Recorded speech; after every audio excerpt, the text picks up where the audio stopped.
5:30. No, you're fine. Hi.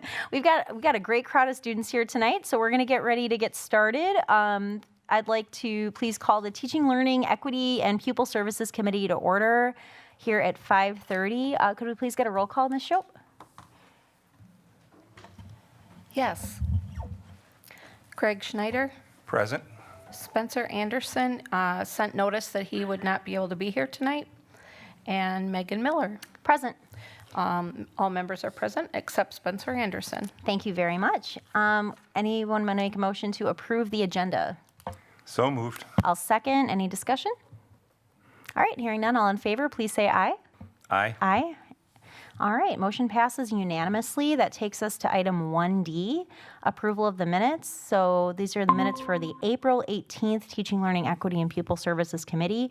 Would anybody like to move approval of the meeting minutes? So moved. I'll second. Any discussion? Hearing none, all in favor, please say aye. Aye. Aye. Motion passes unanimously. That takes us to item 1E. Since it's our first meeting after our reorganization, I'd like to take this opportunity to please to appoint Board Member Greg Schneider as the Vice Chair of this committee. Do you accept? I accept. Thank you. Awesome. You're an amazing Vice Chair. Thank you so much for serving. And that takes us to 2A, which is our information and discussion items. So the first item up is the Achievement Gap Reduction Mid and End of Year Report. Thank you. Yeah, thank you. Good evening. So we'll have the two information discussion items. The new course proposal is here, and then we'll have its second lap next time we meet to move forward. And then we have those action items. So first up is Achievement Gap Reduction Mid-Year Report. Couldn't get my computer going there for a minute. Good evening. So we are here for the second of our two reports this year for our Achievement Gap Reduction Grant, also known as AGR. And just a brief reminder that our AGR grant comes through DPI and is awarded to the district for 5 years. So we are in our third year of a 5-year cycle. In that grant, districts are allowed to select from 3 different strategies that they can employ for reducing gaps for K2 students. And so in our grant, we have selected 2 strategies, class size reduction and coaching. So those are the 2 strategies that our district currently uses. And I just want to real quickly clarify this just to avoid any confusion. So with our class size policy with the 1 to 22 and 2 to 30, we are able to do that because our first strategy is coaching. So when looking at the Department of Public Instruction, you're able to do that and adjust that if you no longer can satisfy both of them. So we still want to have smaller class sizes. It's just the 22. So we're still in compliance with the grant with that policy change. Thanks for clarifying. Yep. Yep, absolutely. So just a brief timeline. Every year, we have to submit to DPI goals for the upcoming school year. We do that by October 30th. In the fall, we come and we share the outcomes from the previous year and our goals for the upcoming year. So we did that this past fall. In February, we have to send a report back to DPI that catalogs our fall data for K2 students for each school building receiving funding. And then in the spring, which is our meeting tonight, we come back and we report to the board on our fall and mid-year data. And then on June 30th, we owe DPI a second report for the year that looks at the fall, mid-year, and end-of-year data. And then we always send an update to the board as well, following that report to DPI to summarize the year. Over the summer, our team, along with principals, analyzes that data, looks at goals for the upcoming year, and we start the cycle all over. So we are in the spring report to the board tonight. Just a reminder, our goals for this year in reading was to increase the percentage of students reading at or above grade level from 25 to 45% with at least 25% of our students experiencing 1.5 years growth. And we measure this using an independent reading level assessment, otherwise known as IRLA, which is a part of the core curriculum. In math, our goal was to increase the number of students meeting grade level targets as well by 50% this year.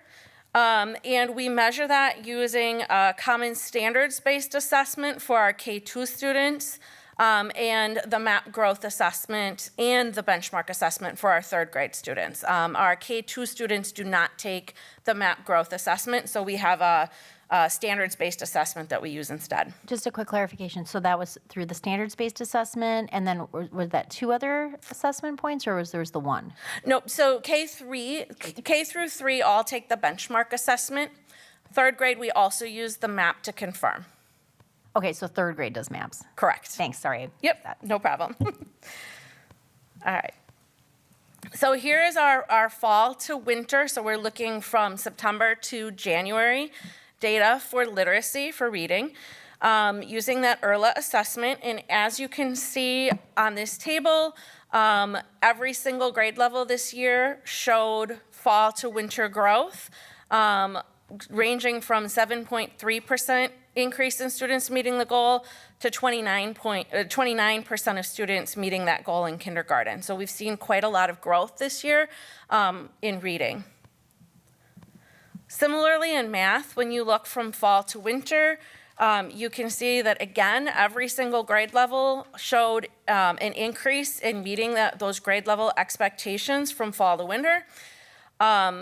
And that was also confirmed through our MAP assessment. So when you look at this data, you can see third grade, 12.7% of students, or an increase of 12.7% of students meeting those grade level goals. In second grade, 37.9. So we're seeing quite a bit of growth in both subject areas this year. Tony, I'm going to let you talk about celebrations for literacy. Okay, good evening. As you can see on the slide, we're pretty excited about our growth so far this school year using the IRLA as our benchmark, moving from fall into winter and then, of course, to the end of the year. Really the celebration as we move through our logic model, kind of a 3-year plan, trying to get to spring of 2025 with 65% of our students being proficient. We feel like this is a good, definitely a strong step in the right direction. Based on the data, we're pretty confident that we're going to meet this mark by the end of the year. And then again, when we look at that range of growth, and Kelly has talked, we've had conversations about years past, there being grade levels that may have not shown any growth at all. And for all of our grade levels to show good growth this year is something to be very excited about. When we look on maybe an opportunity, we're all about closing gaps. And the idea that 25% of our students have at least 1.5 years of growth this year is a real target that we're working very hard to achieve. And that's something that, over the course of the next 4 weeks, going into next year, being able to continue to identify opportunities in equitable conferencing, paying attention to the students that are at the highest levels of need, making sure that we're really pressing on that area in particular to make sure that those students are getting the attention that they need so that they can also experience some gap closure and not just achieving those grade level benchmarks. And I just want to clarify, so that's when we talk about accelerated learning also. And when we look at the reports, for example, it might say like growth 0.6 or 0.8, that means 6 months growth, 8 months growth. So in winter, we were at 18% meeting the 1.5 years growth. And so we weren't even at a full year of all those months yet. And so we'll be providing a spring update for you in the Friday board updates because our timeline with DPI isn't the same timeline as the school year timeline. So that's where we're at in the data right now. Thanks for clarifying. Yep. And then in math, we have celebrations and opportunities as well. So we've, again, like in literacy, we feel pretty confident that we are going to meet that 50% goal. We've already seen an increase of about 30% of our students meeting that goal. So we are on track. And As Tony mentioned, when we look back at previous years, we've seen years where students have declined over the course of the year. So we are very excited to see growth. We are also excited to see that our starting point for this year is actually higher than it was for last year, which means we continue to add more and more students to the pool of students that are meeting grade level expectations. And that's a really exciting trend to see as well. In terms of opportunities, we still really need to work. When you look at our data, you can see high achievement for our kindergarten students, and then it drops off in first grade. And we believe that that is a curricular issue that has to do with how our resources are aligned, or actually not so well aligned to the standards, and the tools that they're really using at that grade level for teaching number structuring and conceptual place value. So we are very excited that if we move to a new curriculum, we might be able to change that trend as well. And next year, we are looking toward raising our goal in terms of what percentage on that benchmark assessment qualifies as meets expectations. So when we wrote the grant, we wrote it at 50%. Actually, I shouldn't include myself in that. I didn't write the grant. But it was set at 50%, and we'd like to raise that next year so that we can continue to push that bar higher and higher. And that's really it. That's our spring report. Thank you so much for taking the time to put this together. This is really helpful. And for the students who walked in, thanks so much for being here today. This is, they explained earlier, this is part of what we do with DPI. So we get this report twice a year. And so our principals and administrators set these goals. They get together over the summer. They look and see how students did. Like, what do we do well and we keep doing? What do we need to do better? And so that's kind of what we're hearing about tonight. I had a couple of questions, but I'm going to ask Board Member Schneider first, if you have any feedback or... I don't really have any questions at all, but I like the fact that you saw a discrepancy and you tried to figure out what is happening with that and be able to look at that. That's the way that we're really going to move our district forward. I think the community should be real proud of the changes that over the last year and what has happened in the curriculum area to improve the education of our students here in Beloit, and really look forward to the continued growth in the future. So. Thank you, and I'm glad you lifted that up because really our strategy is high-quality materials and instructional practice, right? Knowing that it's not one or the other, it's both. And in math, where we're seeing those discrepancies in the curriculum, it shows the importance of high-quality materials, hence coming up as our math adoption recommendation, because there is misalignment with our old program. And so continuing to think about how we uplift in practice, but then also we have to have the right materials. Yeah, and I'll just piggyback off of that. That's been like your theory of action, and I really appreciate that those haven't just been words on a slide. Like those have been clearly demonstrated, like you're showing your work, and it's really clear like the effort at all levels that everybody, all of our grown-ups are putting into making sure the kids get what they need. And so thank you for doing that. I think, Ms. Grorud, I think you just answered one of my questions.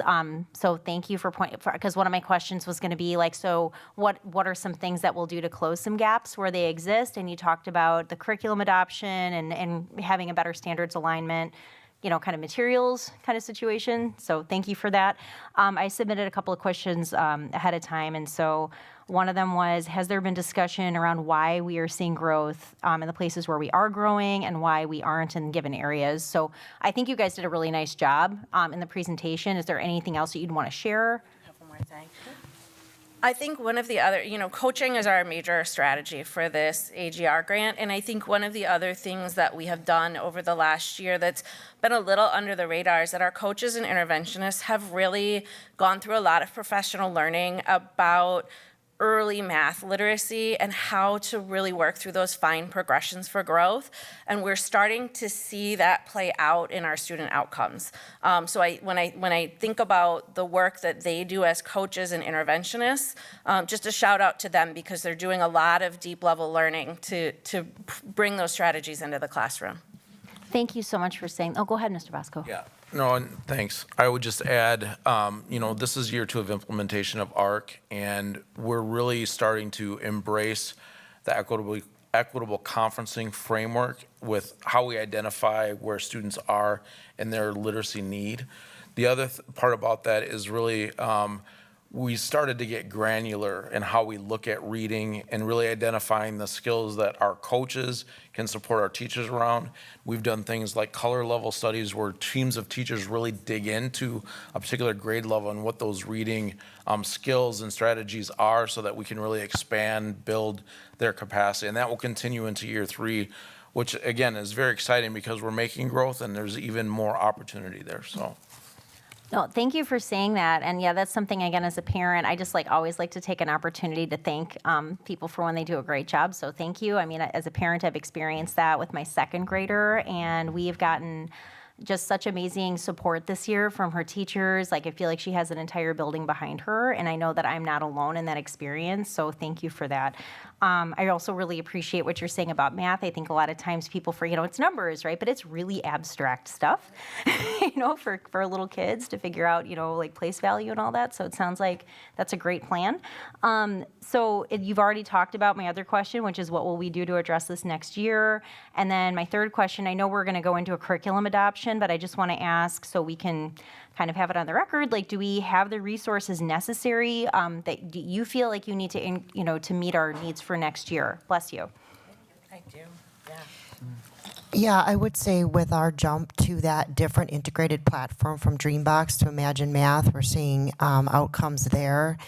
And then also, Kelly will touch on it. Last time when we did the math adoption presentation, you had asked about intervention pieces. And so she did put that into the presentation. So rather than a whole presentation tonight, she'll just touch on that so you can see it. But there are some real intentional pieces there as part of the materials to help move. And I can't stress enough the point that Kelly made about the amount that we've invested in our coaches. We have really built the capacity and worked towards building the capacity of our coaches because they're the folks that are on the ground level in our schools every day, and they've done deep learning, both in literacy and in math. Thank you so much for that. I mean, all this is exactly what, at least I want to hear, and Board Member Schneider is smiling and nodding as well, so no, it sounds great.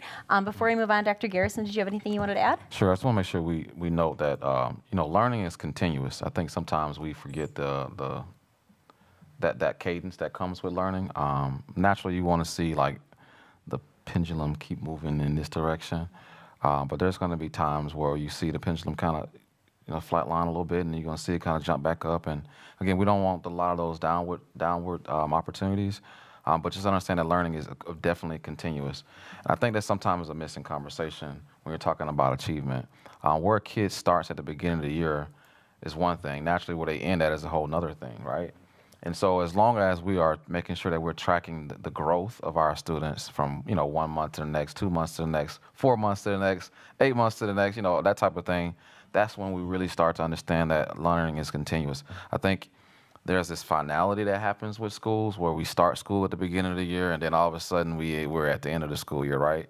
And I would like for all of our, parents and administrators and of course board members to remember that, again, learning doesn't stop because students leave school as well, right? I think it's very important to note that I believe that our kids are getting some high impact opportunities at home, and there also are opportunities that which we can actually provide additional support.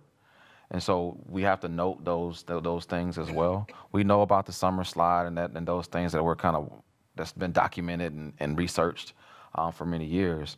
But I do believe that the growth that we have experienced based off the report is growth that we will continuously see if we continue on the path of course, professional learning, coaching, doing all the things that we need to do to make sure that our students are learning at those high levels. And so I just want to make sure I note that, again, that learning is continuous and that this is a part of that continuous opportunity for us to keep moving forward.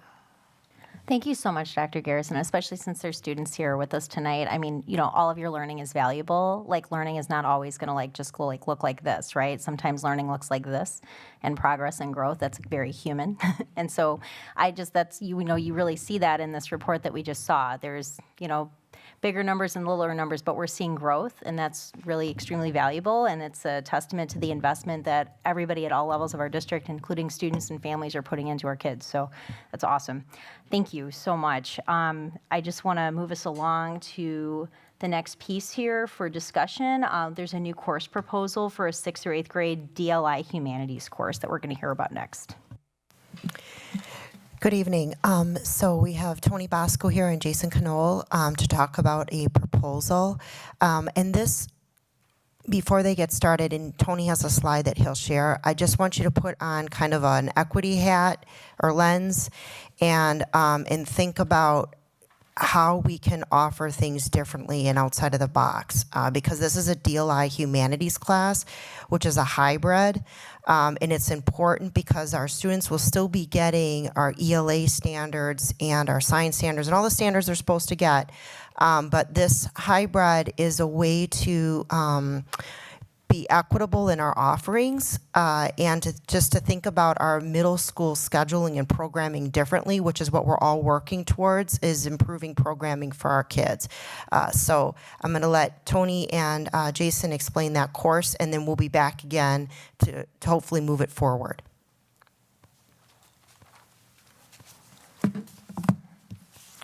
Good evening, and nice to see you all again. Again, Tony Bosco, Director of Instructional Leadership and Equity, and Jason Knoll. Jason is a Social Studies Instructional Coordinator.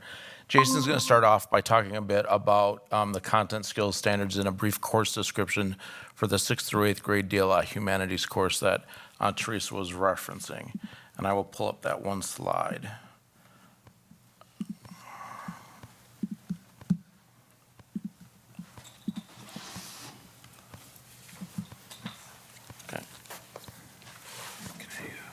Oh, yeah. There you go, thanks. Good evening. I'm Jason Knoll. I'm the Social Studies Instructional Coordinator. So this course proposal is really a scope and sequence for 6th through 8th grade. And the bulk of it is based on social studies standards. Every single social studies standard is hit throughout the 6-8 scope and sequence.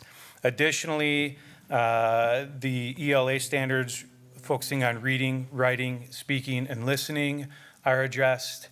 And the topics themselves within the units, I'm not going to get too deep in the social studies weeds here, but the topics are broad enough or general enough to lend themselves to be used for the Spanish language. It's not going to be too difficult for students to not use it. It should be pretty easy for them to use the Spanish language in that. Anything else? That's really it. I mean, it's really it. It's a broad humanities class. So if you have any questions, let me know. Thank you. Board Member Schneider? I'll go. I do have a couple more points. Sorry. Okay. Just Oh, yeah, you're no fine. worries. All good. As we're looking at, and Teresa referenced this, traditionally at the 6-8 level, and actually K through 8 in dual language students essentially have 5 cores versus 4 cores on a monolingual side. The Spanish language arts confounds things kind of as we go through the matriculation up into the high school. And that's really where the impetus for this class came from. We work very closely with the English side to make sure that we're covering the English language arts standards that students are assessed on, all throughout. But then we also pay a lot of attention to the Spanish language arts standards as well. And traditionally, we've taught science, social studies, and Spanish language arts on the Spanish side, and English and math on the English side. But the way the schedules have worked over time, students weren't able to access all 5 of those cores without pushing into one of their elective offerings or missing an academic lab, some of those kinds of things. So by combining, as Jason said, those priority standards between the social studies and the English language arts, creating this humanities class, all students will have the same number of cores and they have access to the same number of elective opportunities. So students will not have to make a choice between DLI and a band or some of those kinds of things. So that's the equity aspect of this that we're talking about. As far as DLI programmatic impact, this is really going to afford an opportunity for our DLI teachers to focus instead of 3 content areas just on 2. getting really good at that, minimizing the amount of planning they have to do across 3 content areas. And as you know, students and staff, students get older, science becomes more intense, math becomes more intense, those things. So this will provide a more focused curricularly, instructionally for our DLI teachers. And it's also going to help with attrition. Sometimes as students go through the program, you know, when they're kindergartners, it's mom and pop that are making the choice, but as they get to 6th, 7th, and 8th grade, it becomes more independent. And as they develop other interests, sometimes it's a little bit of competition between those things. And so by not impacting their elective offerings, we feel we'll be able to keep more of those kids in the program as they matriculate. Questions? Board Member Schneider. I don't have questions. I really like the way that you're blending the subjects together, because we all know that the more you can connect all of the subjects you're learning, the more interested you're going to be in, the more relevant it becomes in your life. And the easier it is to remember the content area that's there. So I really like this proposal, and hopefully, you know, we may have the opportunity to do more of this kind of thing in the future. So, And I'm glad you brought that up, because we're going to write this, because writing 3 courses in one summer is a big lift for us, but we're going to get it done. And we will probably be back at some point to look at a 3-5 humanities offering. We want to stay with foundational skills on the K-3 side, you know, a little bit more Spanish language arts intense before we transition to interdisciplinary kind of work, so. That's great to hear. So I will want to just piggyback. Yep, I 100% agree with Board Member Schneider. I think it's really important too. I think sometimes it strains our teachers at the middle level because you know, you might be trained to specialize in an area or two, but then you're like, oh, you're also teaching these 5 other things because it's Right. middle school. Right. So I think that's also very teacher friendly, and I think that makes a lot of sense. And my background is in history, so of course there's a headline that just came out last week, latest national test results underscore declining knowledge of U.S. history and civics, and it sounds like this is a great way to help address that. So that's at a national level. That's with the NAEP. So I'm sure Wisconsin's part of the U.S. I'm sure we're not different in that way. So I'm really excited to see kind of a fresh approach to history and to hit those, kind of hit the standards, but in a way that's, sounds like it's packaged better for our kids. So Perfect. that sounds great. Thank you so much. Good. Thank you so much for bringing this to us. Awesome. So this is for information, and then I'll come back for approval in 2 weeks. Yes, sir. Yeah. All right. So for the kids, folks who are playing along, so what are kind of our, the way we operate is we hear something first, and then that gives us all a chance to kind of think about it, because there's other board members that aren't on the committee that also will eventually have to vote. So we hear these great presentations. We take a couple weeks. People can go back and watch the video, reach out or ask additional questions. Then they'll bring it back for action, and then we'll vote yes or no to bring it to the full board, where they'll have a chance to vote on it as a whole group. So that way everybody has time to make careful decisions and get all their questions answered. Thank you so much. All right, thank you. Yeah, no, for sure. Thank you. That takes us next to action items, so things that have gone through that process that we're ready to act on today, and then they'll be on the consent agenda on the regular board meeting. So the first one, 3A, is our K-8 math adoption. Okay, great. So again, we're not going to do a full presentation due to last time, and anybody that wants to see that full presentation is the previous TLEPS meeting that was a couple weeks ago. But Kelly does have just a couple slides that she inserted to answer that request around interventions. And the slide deck for that presentation actually follows what's here. So if anybody's got the agenda, they can actually see those slides as well. So we did have a follow-up question, and I am coming now with our request for the math adoption. And this is for grades K-8. So I'm going to go ahead and start with that request. So our request is to move to the full board the adoption of Eureka Math Squared as our core math resources for grades kindergarten through 8th grade. And what we would be asking to spend is no more than $750,000 over the next 5 years, which would come from a combination of the teaching, learning, and equity budget and or grant funding. So there may be a combination of funding there that we can use. We do know we have quotes for various amounts for various years. We do know that the first year will cost about $210,000 because it includes teacher materials and manipulatives for the classroom. And then the ongoing consumable materials, online materials, and assessment platform costs about $135,000 in total each year ongoing. So over 5 years, about $750,000. And then, as I mentioned the last time, we do have a 3-year implementation plan. And so we will hopefully be rolling this out so that we can focus on curriculum structure next year, adding in that layer of math language routines and the accessibility features of the program, and then how do we adapt and differentiate the curriculum so that we can use it effectively with all students. And then I did want to bring back, there was a question at the end of our last meeting about how does intervention or how does this curricular resource then fit within our broader system and where does intervention fit? So I do want to share a little bit of information.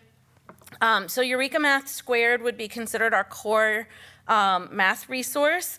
And when you think about math resources, usually we think about universal instruction as having 2 components, the core math resource and then a supplemental resource that allows students to do independent practice.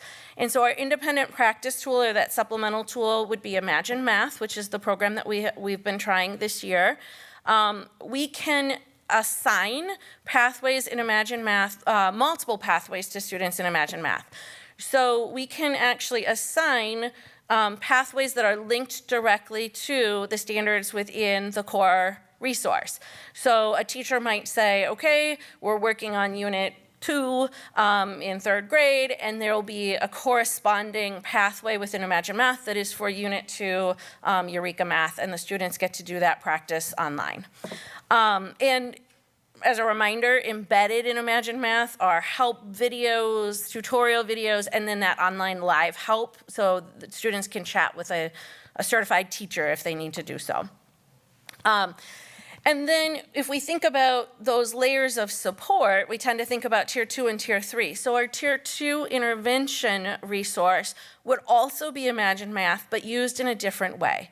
So within Imagine Math, the teacher can assign a pathway that they build themselves, or they can assign a pathway based on the benchmark assessment that students take.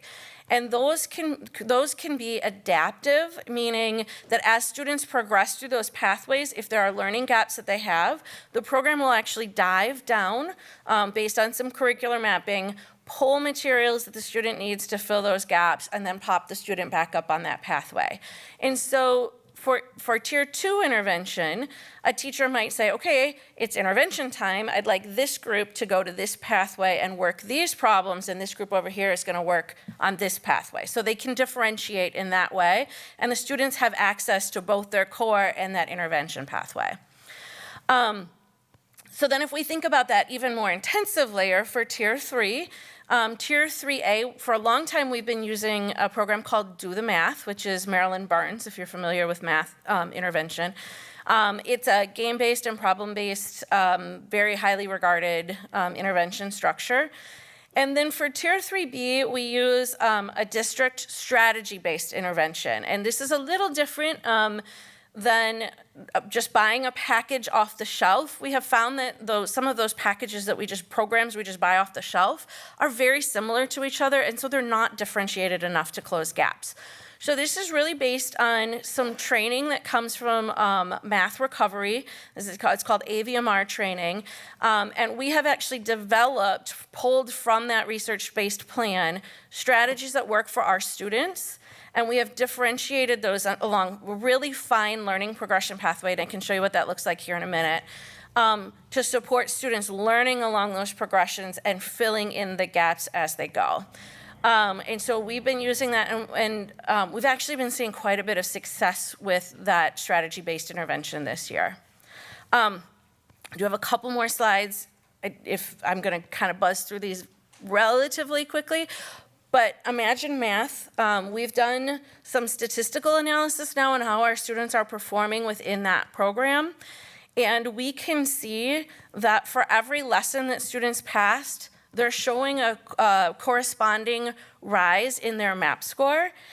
And when they look at students, when they pair students that are similar to each other, so similar grade level, gender, socioeconomic status, race, when you pair students like that and you look at the differences between students who are actually using the platform and students who are using the platform a lot less, we can see that the students that are using the platform are getting about a 4-point gain on their MAP score. So this is a really big deal for us.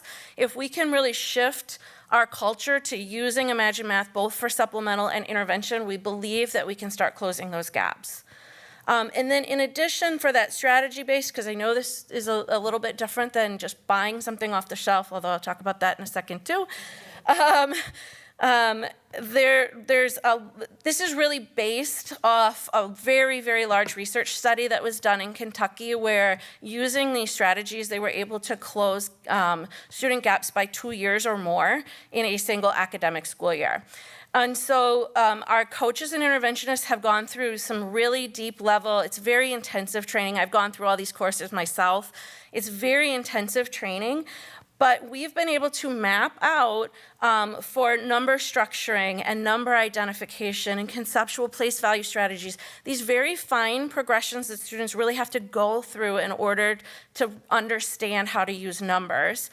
And then we've done some write-ups so that we're really clear about what it is that we're doing and why. We've written up checks for understanding that our interventionists can use along the way to see if students are making growth. And then we've identified, it's hundreds, and thank you to Brett Berg for actually pulling these together in a spreadsheet for us, but hundreds of activities that students can do to work towards closing those gaps. And these come from that AVMR, or sometimes it's called the Kentucky Numeracy Project database. And so you can see here that there's a list of I can statements. And so the interventionist can actually read down that list and find where the student is and think about what their next level would be. And a lot of these also come with, they come with student and teacher materials. A lot of them also come with family materials that can be sent home to support learning. And so, like I said, this is not like purchased off the shelf. Although we've been joking about how we wish the solutions would come before we build the things, because they literally just a month ago released this as a program that we could purchase in the future. And it is a one-time purchase, it's not an ongoing purchase. You purchase it one time for the school and the school gets access to these materials ongoing. So that is something that we will look at, depending on how our budget plays out, we'll look at starting to purchase those for schools. So that's what I have. Thank you. That's like, wow. I am so impressed. That's like the best thing I've seen all day. Board Member Schneider, do you have anything? Just impressed as I look through the tier levels and how we're addressing each of those areas. I know that's always been a big concern in the community as a way to narrow the gap that we have and to improve test scores, is to provide the supports that are there. And I think the work with the district strategy based in tier 3 really sounds fantastic, and a way to do that and continuing to move forward. I congratulate you for the hard work, or everybody for the hard work in building that. It wasn't just me. Our Yep. coaches played a Yeah. huge role in building this. Yep. Right. So everybody who's worked in that, and how that's going to support and move our students forward. And especially as I looked at the strategy-based, intervention, that page, there's so much information there that just breaks things down, and I think is really going to be beneficial to everybody. So thank you.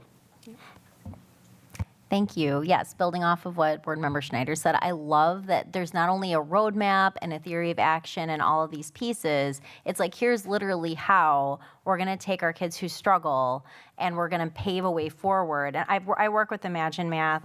I don't personally, thank God for the children, work with Imagine Math, but that's the program that we use at Parkview, and I've seen how methodical it is. I think it's a wonderful curriculum. I am so impressed. Not only is this academically, like literally meeting the needs that all of our kids have, I just think about what it's like to be a student in a math class and just like want to cry the entire time that you're there, and figure out how many bathroom breaks you can take because it's so uncomfortable to sit in a room where it's just like suffocatingly terrible. There's my overshare. But it's like, I feel like for students who are struggling and who don't haven't thought of themselves yet as like math students, because sometimes we get fixed in that, how accommodating this is, and how many ways, like how supportive this approach is. And it's not just like this rote, figure out your stuff, sink or swim approach. This is so compassionate and so realistic for our kids, and I'm just so thankful that you put this really in-depth, like Greg said, like kind of broken down report together for us. Thank you. We are taking that instructional shift about identity and belonging very seriously. Yep. Yes, you are. Thank you. Anything else?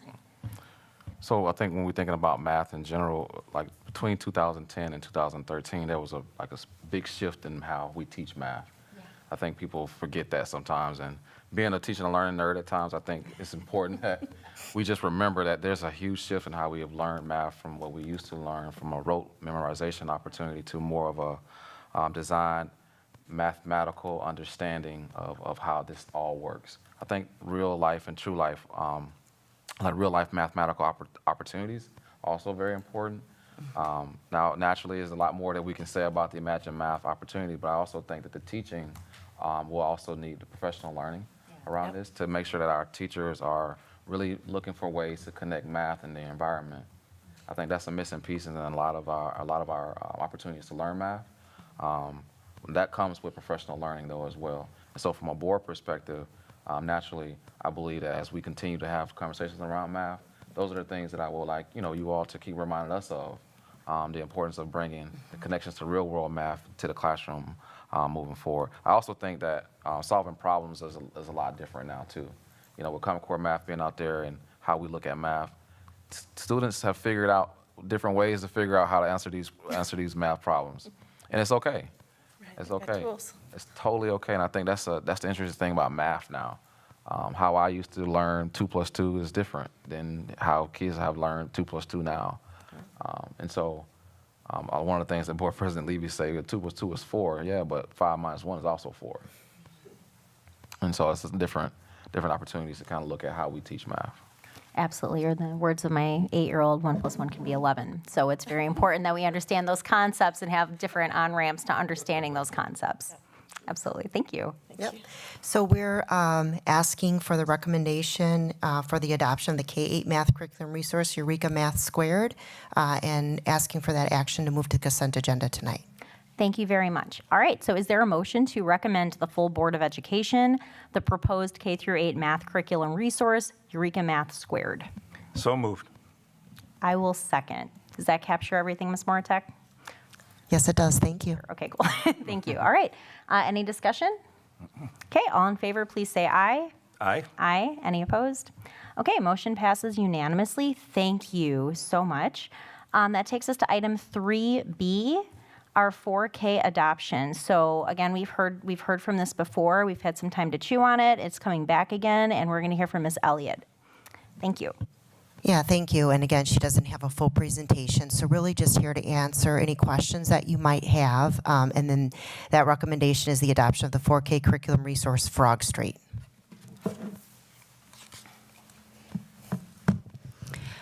Good evening. I'm Rochelle Elliott. I'm the Director of Early Literacy and Professional Development and Learning. So this is, if you're interested in seeing my presentation, it is in the last Teaching, Learning, and Equity and Pupil Services Committee. The one thing that I wanted to focus on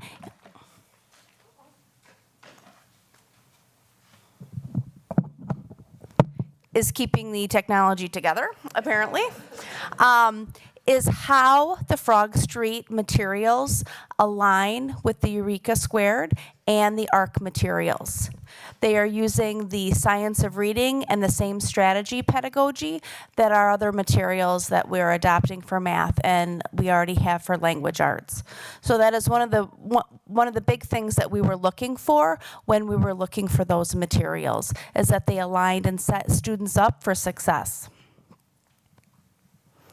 The cost is the same as the last time. We're looking at a one-time cost of about $57,000. Also looking at some professional learning because we want to work with the skills and strategies of the materials, just not like digging into the materials, but also the pedagogy about why is it we do morning message the way that we do those things. And as well as we'll be using their assessment materials, which are also reimbursable by the state each year. So did you have any additional questions about the Frog Street materials? Thank you so much. Board Member Schneider? There were 3 separate invoices for Frog Street. Is that correct? One for reference material, and then the purchase of the teaching kits, and then one for training. Yes, I put all of them separate. So we've got the 57,000 for the materials. I would love to have the 3 days of professional learning with 3,500, which is about just over $10,000. There's no guarantee that we can get those from Frog Street based on the dates of our professional learning. And I also wanted to show how much those assessment materials are, even though they're being reimbursed, what that cost is. Thank you so much. Go ahead.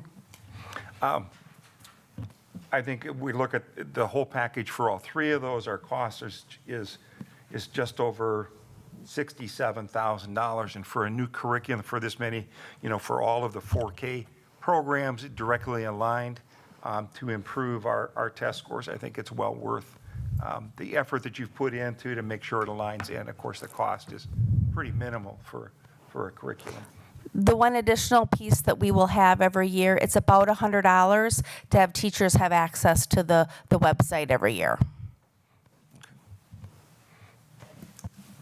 All right, thank you. Great questions. I didn't have anything. I wanted to highlight from last time. I really appreciate that there's that trauma-informed kind of SEL element built in, especially considering it's for 4K. And Absolutely. I know that you know, because I've heard your amazingness so many times, like how important that 0 through 5 brain development is. That's key, and our babies come in before age 5, so this is like, let's hit them with the best that we can so that they can, optimize their growth in our district. And I love everything that you've presented on before. I was just looking back over my notes. I don't think I had anything different to ask or to say. So I just wanted to thank you so much for finding this resource for us, and for, just how thoughtfully you put together, like, this is like what we'll need to make it work well. So thank you for doing that. Anything else before we move? All right, would anybody like to make a motion to recommend to the full Board of Education the purchase of the 4K curriculum resource, Frog Street? So moved. Second, any discussion? Hearing none, all in favor, please say aye. Aye. Aye. All right, motion passes unanimously. Thank you so much. As we move to close out our meeting, I just want to thank, I know that you are people who represent the work of other people, but I want to, since you're in front of us, thank all of you here so much for all of the work that you've put into this with your teams, and the support that you're giving the people that you're working with to make all of this possible for our kids in our district, and for the wonderful presentations that you've been giving us. So thank you. At this time, we're going to move on to 4A. Our next meeting date is going to be June 20th, 2023, I believe at 5:30. Anything else before we close? All right. At 6:17 p.m., is there a motion to adjourn? So moved. I'll second. Any discussion? All right. All in favor, please say aye. Aye. Aye. We are adjourned. Thank you.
got about 2 minutes, people, 2 minutes.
That's me. Sorry. Just want to let everybody know that was me. All right.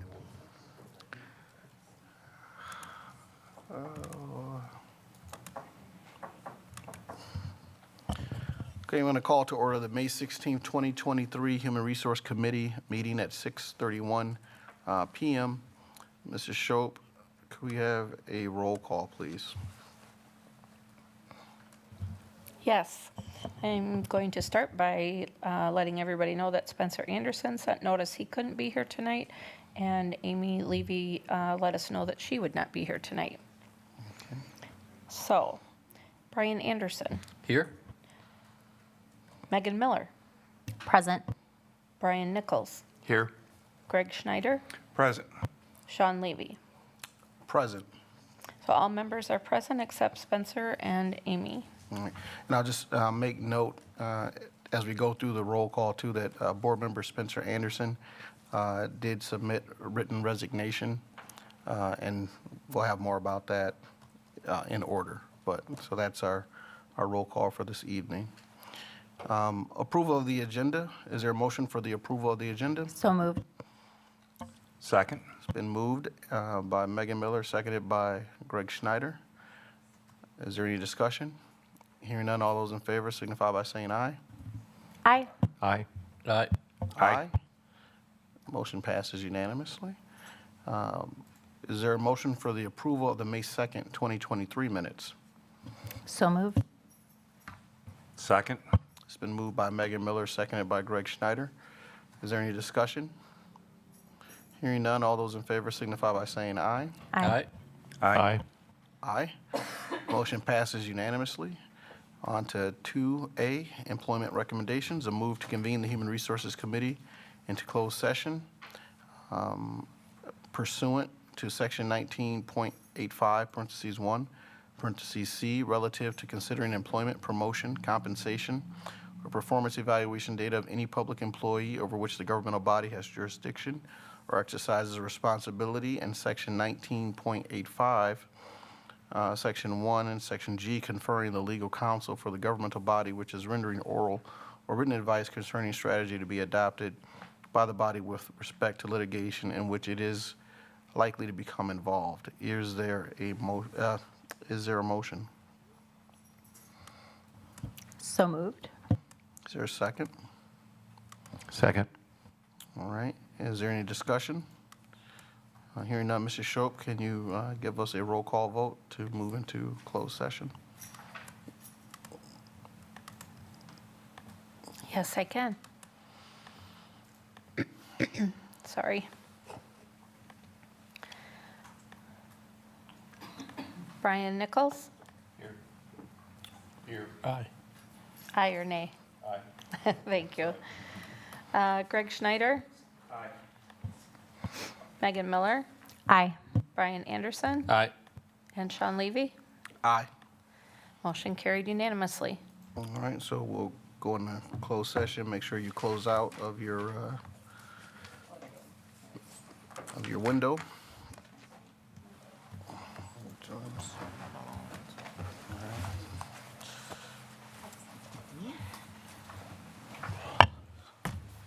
I feel like I know whose handwriting that is.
All right, the Human Resource Committee is reconvening in public session in order to take action on items discussed in closed session. Are there any open session questions or actions to be taken?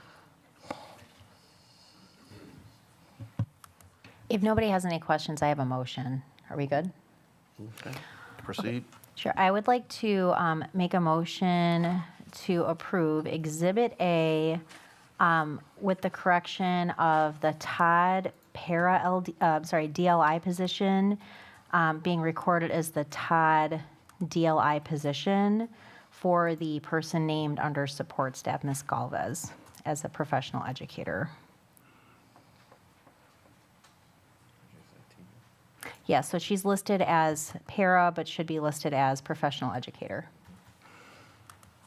Okay. I'll second that. It's been moved by Board Member Megan Miller, seconded by Brian Anderson. Is there any discussion? I just want to make note in discussion that as we look at item E, that is inclusive, the support of those staff economic renewals, that the individuals that are affected by that are listed in Exhibit A. And so in approving this, we're also taking care of E at the same time, because those economic non-renewals have already gone forth. All right. Any other discussion? Hearing none, all those in favor signify by saying aye. Aye. Aye. Aye. Aye. Aye. Motion passes unanimously. And we've taken care of E already. 3A, next meeting date. Our next meeting date is Tuesday, June 6, 2023, at 6:30 p.m. Is there a motion for adjournment? So moved. Second. It's been moved by Greg Schneider, seconded by Brian Anderson.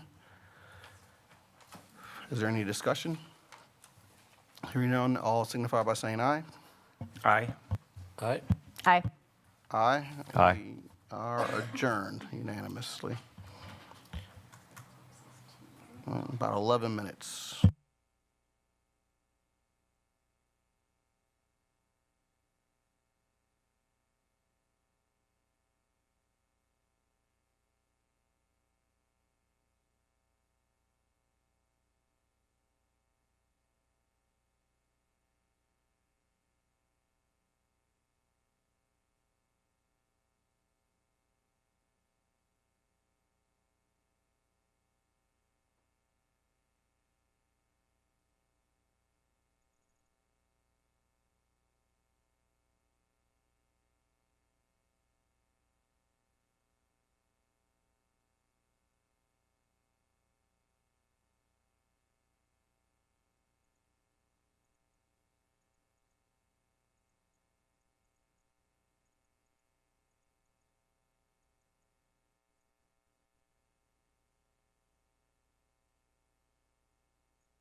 I'm going to call to order the May 16th, 2023 regular board meeting at 7:01 PM.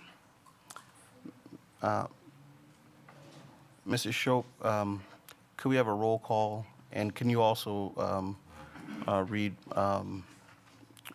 Board Member Anderson's statement? Because Yes. to set the roll straight. I guess you start with the statement first to set the roll.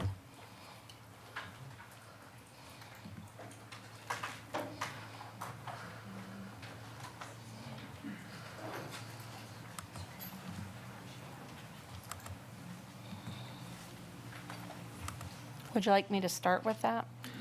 Right, because it'll adjust our roll call. I'm sorry? Yes, because it'll adjust the roll call, Okay. but it needs explanation. So from Board Member Anderson, he says, "To the Beloit School Board staff and the community, in the past week, I've been offered a significant opportunity in my career and need to devote more time to it. I have come to the hard decision to resign from the Beloit School Board and make room for someone that has more time available to attend important meetings. The School District of Beloit is facing significant challenges. While I have faith that the district will successfully resolve them, it is important to have a full board available to reflect the needs of the community. Serving our students, staff, and community has been an honor. Thank you to those who have supported me as a school board member. I will always be Beloit proud. Sincerely, Spencer Anderson." Right. So just say that we thank Board Member Anderson for his service, and I wanted to begin with that because we received that today, and so that affects our roll call, as we are now not a board of 7, but a board of 6. So as you call the roll, we'll move forward.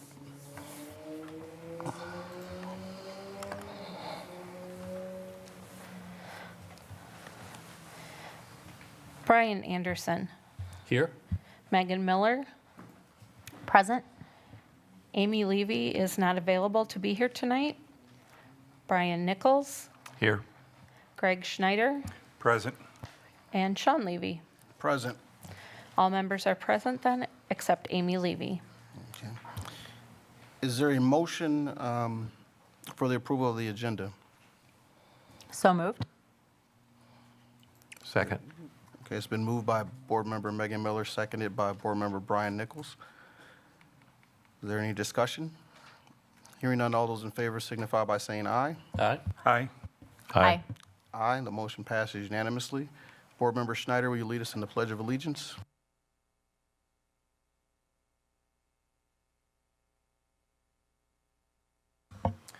I pledge allegiance to the flag of the United States of America and to the republic for which it stands, one nation, under God, indivisible, with liberty and justice for all.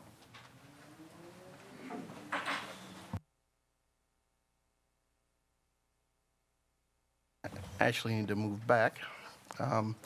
So the Board of Education would like to let our families and viewers know that our regular board meetings are being simultaneously interpreted. You can watch the Spanish interpreted meeting through the link found at the board website under the Watch Meetings tab with tonight's date. In order to accommodate this interpretation, we will be monitoring the pace of our meeting to allow time for the interpretation, and I would like to remind our board members and others speaking to please speak more slowly and one at a time. Thank you so much for your consideration and understanding. Mrs. Shope, do we have public comment today? We do. We have email or just in person? So, excuse me, I do have an email, but I also have somebody in the room who's willing to read that email from Chief Sales and yield her time if needed. Is that okay? Otherwise, I can read the email and she'll yield her time, but she's happy to read the email as well because she has a copy of it. Okay. So it's Sergeant Linder. All right. Michelle, I'll have you read it. Sergeant I'm Linder. sorry? You read it. Sergeant Linder can yield the time. I'll read it and she'll donate her time if, Right. okay. Okay. Just before we get to the public comment, there's another reading that I have to provide. All right. Norms for public comments during board meetings. Members of the public are welcome to attend all open meetings of the Board of Education. Robert's Rules of Order will be followed at all times. Individuals attending board meetings are expected to conduct themselves in a respectful and courteous manner that models appropriate behavior for our students. Individuals wishing to comment are expected to comply with the following norms in order to maintain a respectful and ordered meeting and to prevent discussion of confidential matters in a public forum. Comments should be directed to members of the Board of Education and not district employees, students, or other members of the public in attendance at the meeting. Speech that is belligerent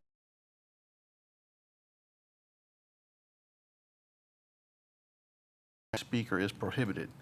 Concerns or questions that entail the disclosure of identifying information regarding specific students are prohibited. Responses from the board, if any, will be limited to clarifying inaccurate information, seeking additional information from the speaker, or acknowledging that the speaker has been understood. The board will not debate with an individual, and the board may not take action on an item raised during public comment that is not on the meeting notice/agenda. The chair will interrupt and rule an individual who violates any of these norms out of order. If ruled out of order by the chair, the individual's opportunity to address the board will end immediately, and the microphone will be turned off. Thank you for your participation and courtesy. All right, I guess we can start with the email, please. Sure. Dear Beloit School Board, I hope this letter finds you in good health and high spirits. I'm writing to express my unwavering support for the presence of school resource officers, SROs, in our educational institutions. As an engaged member of the community and a chief of police here in the city of Beloit, I firmly believe our SROs play a vital role in maintaining a safe and conducive learning environment for students. First and foremost, SROs serve as invaluable assets in ensuring the safety and security of both students and staff. They possess specialized training in law enforcement, emergency management, conflict resolution, and crisis intervention. Their mere presence acts as a deterrent to potential threats and helps prevent the occurrence of violent incidents on school premises.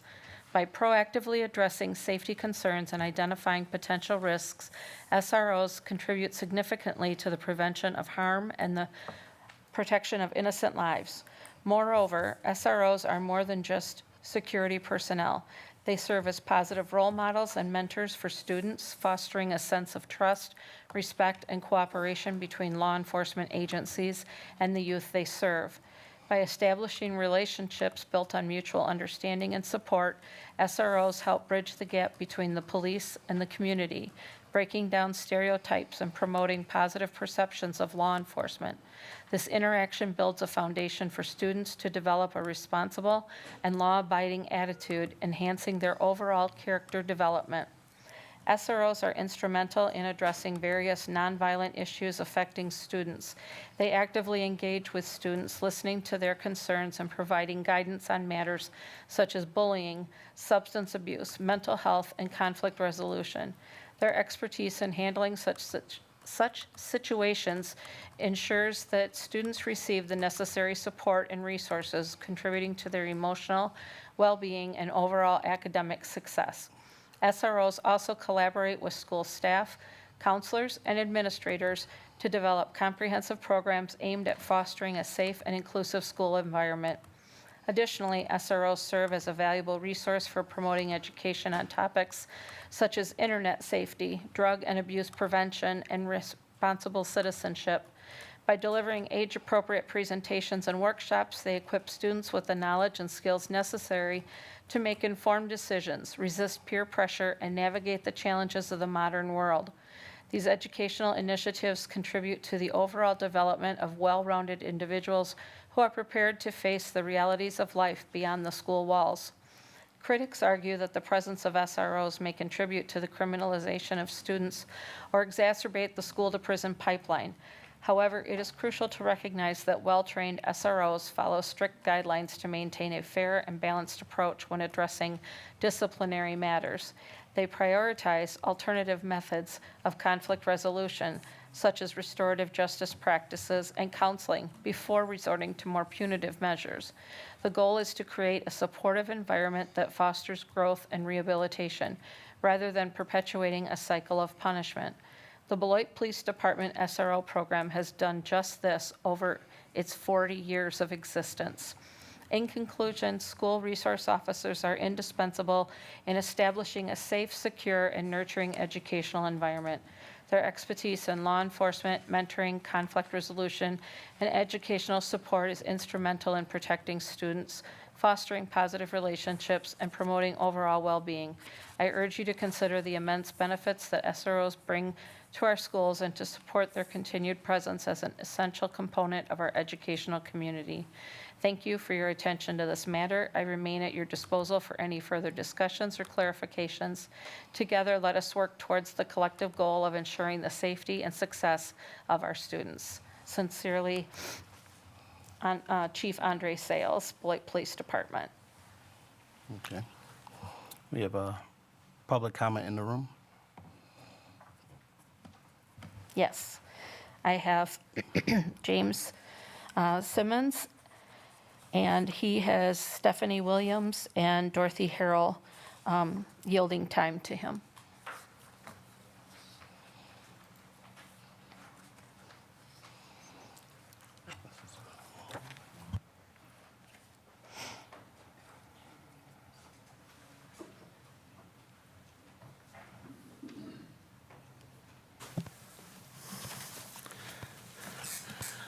Superintendent Garrison, President Levy, Vice President Miller, the rest of the board, and Michelle. My father was in education a long time. I'm James Simmons, live at 854 Bluff Street, director of the Anatowin Music Clinic, based in Beloit since 1957. My father always told me you never irritate two sections of a school, the custodian and the office staff. So Michelle, I just want to make sure. This is the Barbara Hickman room, right? Or she was my third grade teacher. And there's three memories. When I see Barbara Hickman, so I see her recently, can I speak? I raise my hand when I see Mrs. Hickman. If she told me to sit down, I'm not looking for a chair. And that's not out of fear, that's out of respect. Because there's three things I remember of Barbara Hickman: her smile, the gentleness of her room, and being invited to her home when I was in third grade. Why am I here?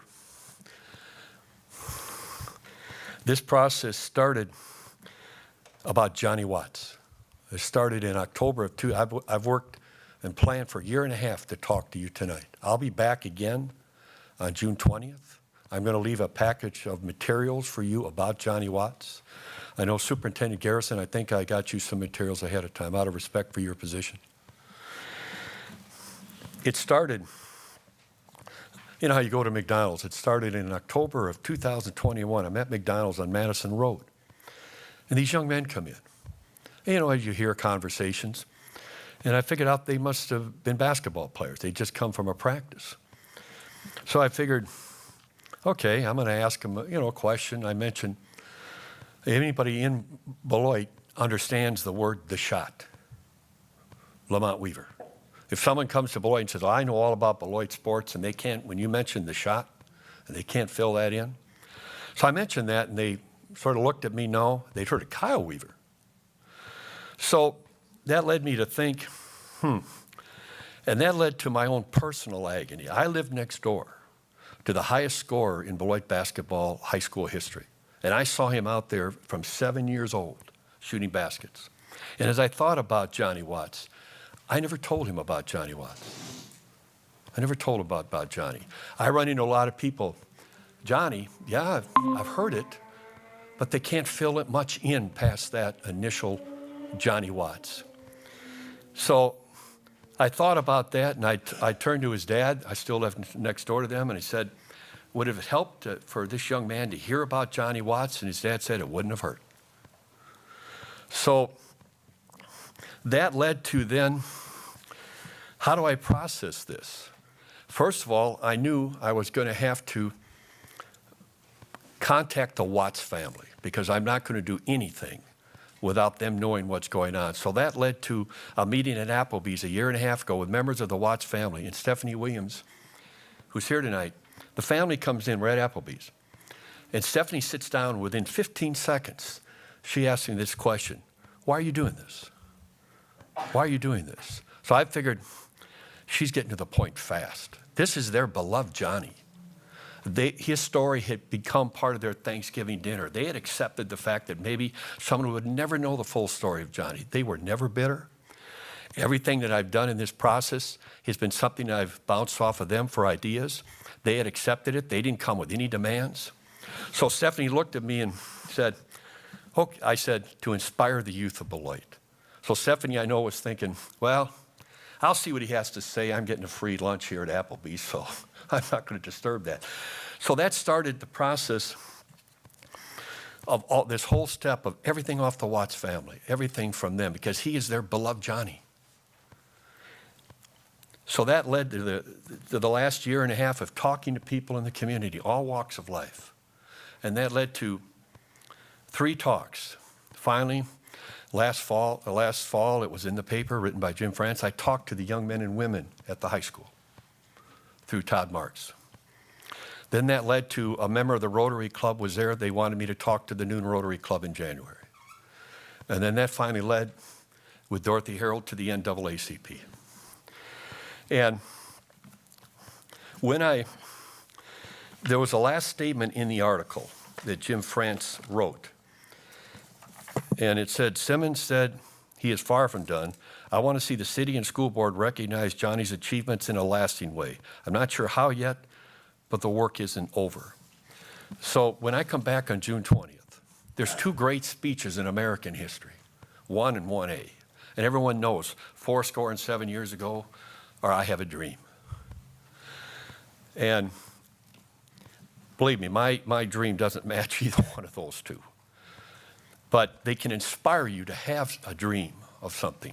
So when I come back after you've had a chance to read about Johnny, talk in the community about Johnny, I'll be talking to the team again during the week of June 12th. And when I come back on June 20th, I'll sort of spell out what my dream is for your thought process. You know, whenever I work with people, I always like to give them thought processes, not orders, not demands. Just here's a thought process for you to think about. And then trust your judgment.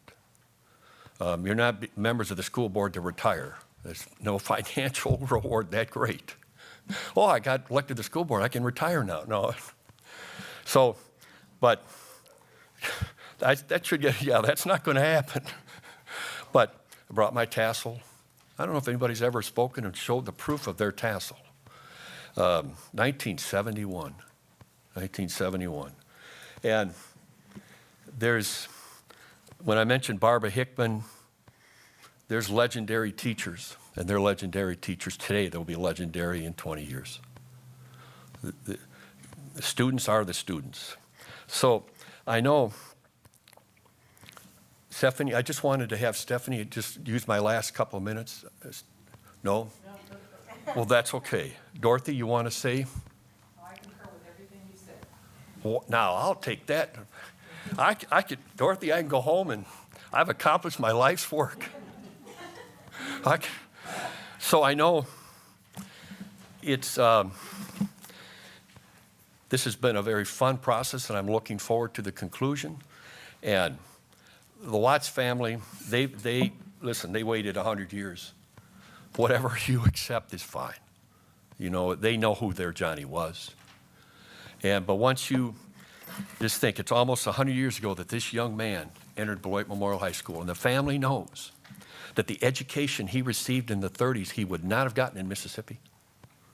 Because when he joined the Harlem Globetrotters, a lot of them couldn't write their names. Johnny understood business. They always appreciated the education he got here, and Johnny did. And if Johnny was standing right here, according to the family, he'd just say, I did all this. You know, great men, when they accomplish something, they know what they've done. So I want to thank you for your consideration. God bless you, and I'll see you on June 20th. Thank you. Thank you, Mr. Simmons. Next, I have Eunistine Glass, and I have Latanya Reynolds yielding her time to Eunistine.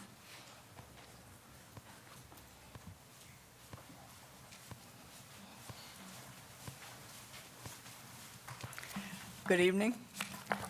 My name is Eunice Glass. I live at 2035 South Mount Avenue. Glass, can you pull the mic a little bit closer? I forget how short I am. Please excuse me, and I hope my voice holds up. I'm speaking because last school board meeting, I was here and I was appalled at some of the comments I heard. None of us like change. Change means we need to do something different, which leads sometimes to stress. But it's simply a part of life. Schools in Beloit have been closing for different reasons for years. In 1964, Strong Elementary closed. In 1967, Parker Elementary closed. In 1980, Roosevelt Junior High closed. In 1981, Waterman Elementary closed. In 1985, Lincoln Junior High closed. In 2011, Ross Elementary closed.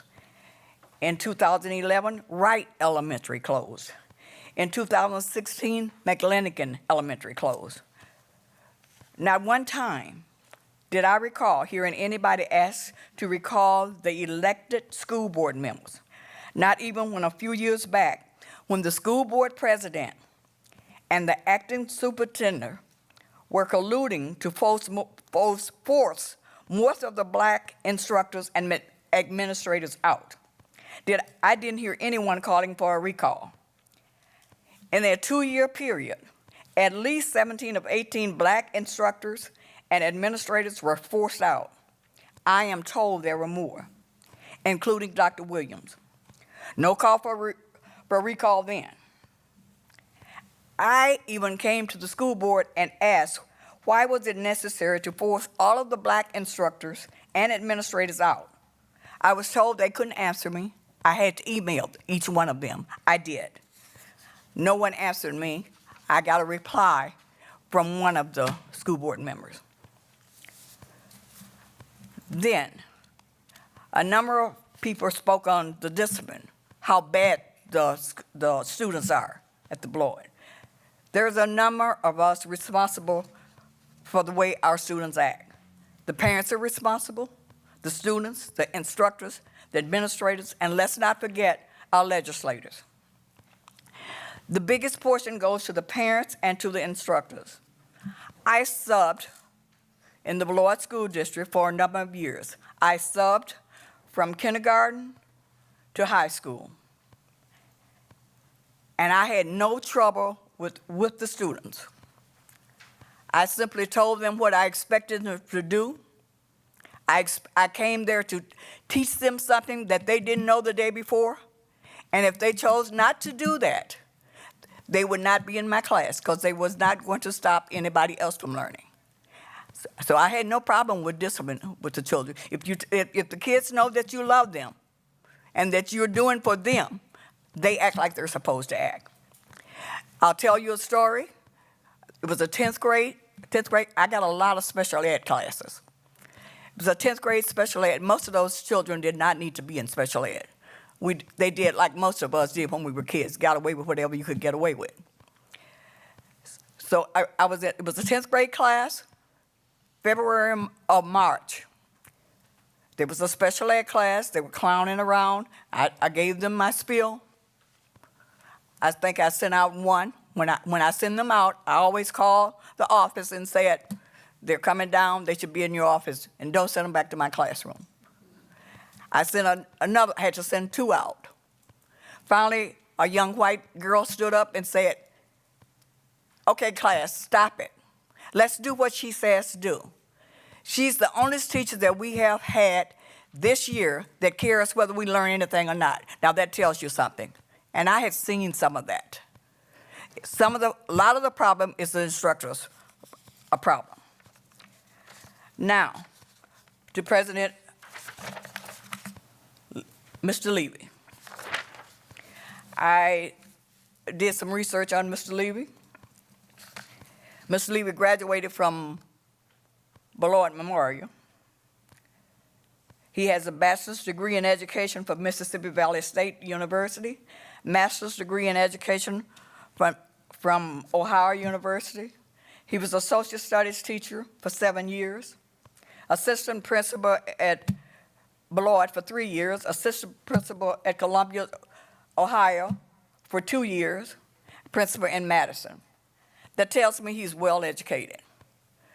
But Mr. Levy, I would hope when you are no longer sitting in that chair, when your next president is sitting there, that you would know that they are also educated.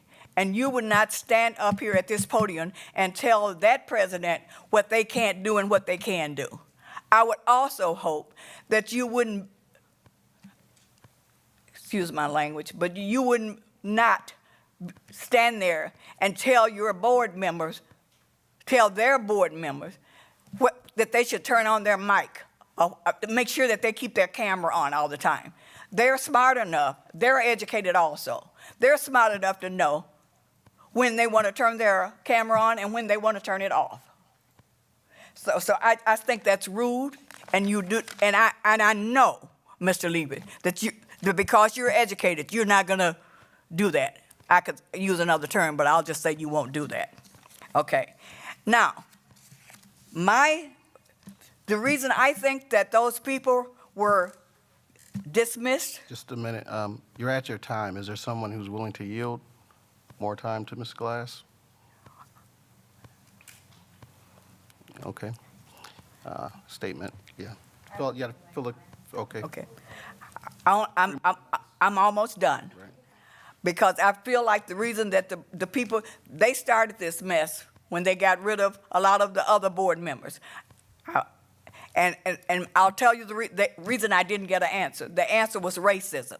And if anybody don't know what the definition of racism says, a doctrine, a teaching without scientific support that claims to find social differences in character, intelligence, etc., that asserts that superiority of one race over another, and that seeks to maintain and support superiority of a race or race of people.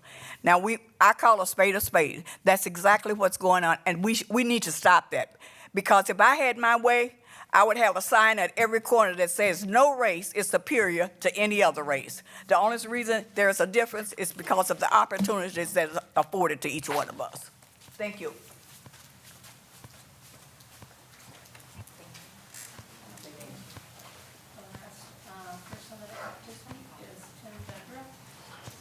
Okay.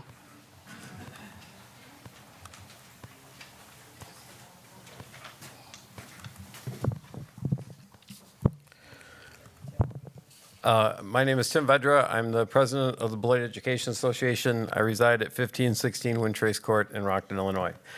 Members of the Beloit Board of Education and Dr. Garrison, I'm here tonight to address the paid time off days on behalf of the professional educators and the other employee groups to which those days were granted. Under the previous administration, Dr. Keyser awarded employees with 5 days of time off to be used at the employee's discretion with the same guidelines as our current personal leave language. This leave was given in appreciation for the hard work and dedication of the staff of the district during the pandemic. In an email dated May 4th of 2022, it was clearly stated to all staff by Dr. Keyser that 5 days would be added to an account under an old category called paid time off, or PTO, and they could be used once available and in future school years. The BEA has shared with the Board of Education a solution that will honor the promise made, limit the district's financial obligation by only paying for the cost of a substitute teacher when the days are used, and provide a safeguard to the district should an employee leave or retire with unused days. Those days would not be paid out in any manner. Our staff deserves the opportunity to have these days honored. I have spoken with many who are saving them responsibly and planning for their use due to an upcoming family wedding or other event in the coming months and years. Our plan provides the district protection from the overuse of days by acknowledging the same usage restrictions of personal days, which includes administration's right to block or limit the use of days for district required events, or when there are high numbers of staff already taking an absence on any given date. There was never a promise of these days being paid out if staff did not use the 5 PTO days granted. It was strictly limited to use them now and in future school years. If the days were not used, they were given back to the district with no benefit to the employee. And eliminating the PTO days now would be grossly unfair to the dedicated employees who have been using them responsibly and have made plans for their future use of them. If the district has a desire to eliminate these days, then the only fair and responsible thing to do would be to pay the employees out for their unused days at their pay rate. We feel that that is an unnecessary financial burden for the district to bear and would like to see the PTO days left for employees to use as they were intended, with no payout for the days if the days are unused when an employee retires or leaves the district for another reason. Thank you.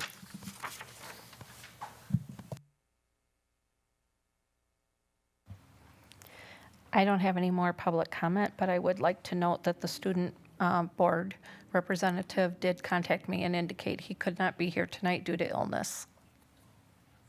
All right, thank you. Okay, superintendent report. All right, so welcome everyone tonight. I would like to say before I get started, let me thank everybody for being here. The weather has changed, and some nights like this, I wish we can have the board meeting outside. So I would like to make a motion that we move the board meeting outside. I didn't get a first or a second, so I guess I'll continue. Thank you, staff, again, and administration, for pulling up your sleeves and finishing strong with impactful and engaged classrooms this last month here of school. We know that as we focus on the end of the year, there are additional opportunities for reflection. To note, we should recognize staff and celebrate successes. And I want to make sure that our staff know that that's something that we look forward to doing in our individual buildings. We should maintain focus on high quality instruction, attend to our social and emotional well-being. I think that goes without saying, as it's a stressful job that we work in. I believe in some reports they said that teaching is probably one of the most stressful jobs that one could have. And so I want to make sure that we pay attention to that conversation, as well as administration as well. So we should attend to our social, emotional, and wellness needs. We should also reach out to our professional networks and continue to have connecting opportunities throughout the summer. I think when we get to the end of the year, naturally we want to make additional connections with folks, people that you know, people that you hadn't had a chance to talk to in a while. I believe those things are very important. And I'd also like to thank someone who actually sent me an article that has these very important points that I'm reading into the conversation tonight, Mrs. Beavers. One of the things that we have also had conversations about in our school district is kind of how we want to continue to come together. I believe we say Beloit proud a lot, and I think that's very important. I think we should not continue, I think we should continue to use such statements, but I also like to say that we are also one Beloit. Beloit is a very tight-knitted community, and I appreciate all of the work that has happened here over the past few months. Additionally, over the weekend, our arts department had a real huge weekend, starting with our middle school band. I'm going to start there first. They performed in Gurnee, Illinois, and received huge accolades for, I believe it was the orchestra, right? Orchestra, yep. Jazz orchestra, and they received huge accolades out in Gurnee, Illinois at a competition. Additionally, our high school jazz band participated in the Essential Ellington competition in New York, and our students received, again, numerous rewards. I do have a list of all of those awards, and our students, of course, deserve to be recognized in that work. With the outstanding pep section, Sarah Rasmussen on the clarinet, Annette Cortez on the tenor, Abigail Grenewalt on the trumpet, and Kyle White on the trombone. Honorable mention piano, Miles Wisdom. Honorable mention tenor sax, Annette Cortez, Honorable mention tenor sax, Kai Wong. Outstanding piano, Kai Wong. Outstanding drums, Jonathan Garrett. And outstanding bass, Tony Silverson, I think it is. And outstanding baritone sax, Sarah Radmanson as well. The Ella Fitzgerald Award, which goes to the top soloist in the entire competition, went to our very own Kai Wong, which is like the highest reward that you can receive from a soloist in a jazz composition on the piano. Those accolades are a wonderful opportunity for us to sit back and think, you know what, we do have great things happening in our school district. And I know we're talking about music at the current time, but I know I can look at each and every student face and say, you know what, you also had some accomplishments that also deserve to be noted. And I think those are the things that we can need to continuously bring out in over these next few weeks of school. I must say, to have those honors from our school district is huge. Those are huge accomplishments for us. And that goes for all of our students and all of the teachers and all of the parents and everyone who had a participation opportunity to support our jazz band and our orchestra, in this case, our arts department. I want to say thank you for that. I am elated. Over the weekend, I actually, on Friday, we pulled chairs into this very room and watched our students participate online.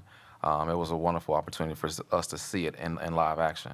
And so we got to see that wonderful rendition that Kai Wan was able to put together for his solo. Additionally, I want to say, you know, when we're working together, there's going to be times where we may feel like we're working against each other. Okay? There's going to be times where we feel like we're working against each other, but we as a community have to remember that, again, and I'm going to say it until, you know, I feel like it's actually happening. We're so much better together than we are apart. And that is the goal of a school district. We want to bring people together and really move things forward. I know there's going to be times, again, where we have these dissonance opportunities. I call them opportunities because you have to grow from them. You have to grow from them. That is very important to me. And I've stated when I first came here as a superintendent that I want to be about three main things, and I hope that these things are continuously stated in our school district. I want to be about continuous improvement. I want to be about student achievement, and I most importantly want to be a service. I most importantly want to be known for service at the highest level. And those are the things that I want to continue to bring forth as your superintendent here in the school district. That is my report, and I will turn it over to Board President Levy.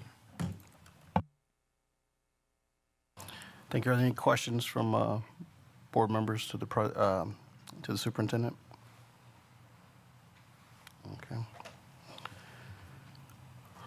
All right. We used to have a statement in Beloit that we would say that the district's tagline was, "We're strengthened by our diversity." Reflecting on our strategic plan, it has 5 different areas of equity, culture, and leadership, whole child, engagement, and finance.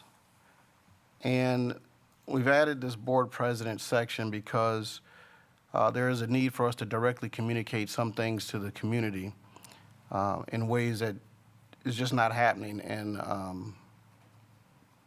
the regular coverage of what's taking place at the board level. So some things bear repeating. So at our first goal in our strategic plan is equity. We know that we have a very diverse student population. This is about 5,200 students. And our strategic plan, when it says that we're addressing disproportionality, what that means is that we're looking at the different outcomes for different students. Your race, your economic level, your gender, whether you are a student who receives special education services or not, those identifying factors of an individual should not be a predictor of negative or positive outcome. And so when we work with our district administrator, Dr. Garrison, and his team, all the way down to the teachers in the classroom, to develop systems and structures for our equity work and data structures and protocols, is to make sure that everybody who comes through the building is able to learn and receive the benefit of the education that is offered in the school district of Beloit. In our strategic plan, priority number 2, culture and leadership, the strategic plan points to the direction that we as a district are going. You'll continue to hear us talk about academic press, which is the academic focus that a school district has to have, and then also a supportive culture so that we all together can support student achievement. Upcoming, what you'll notice, the Board of Education, as you look at agenda items, will be examining the School District of Beloit Board of Education self-evaluation.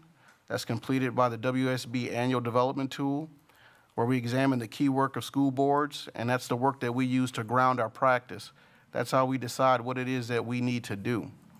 We'll continue to work with our board consultant, Drew Howick, to continue our board development.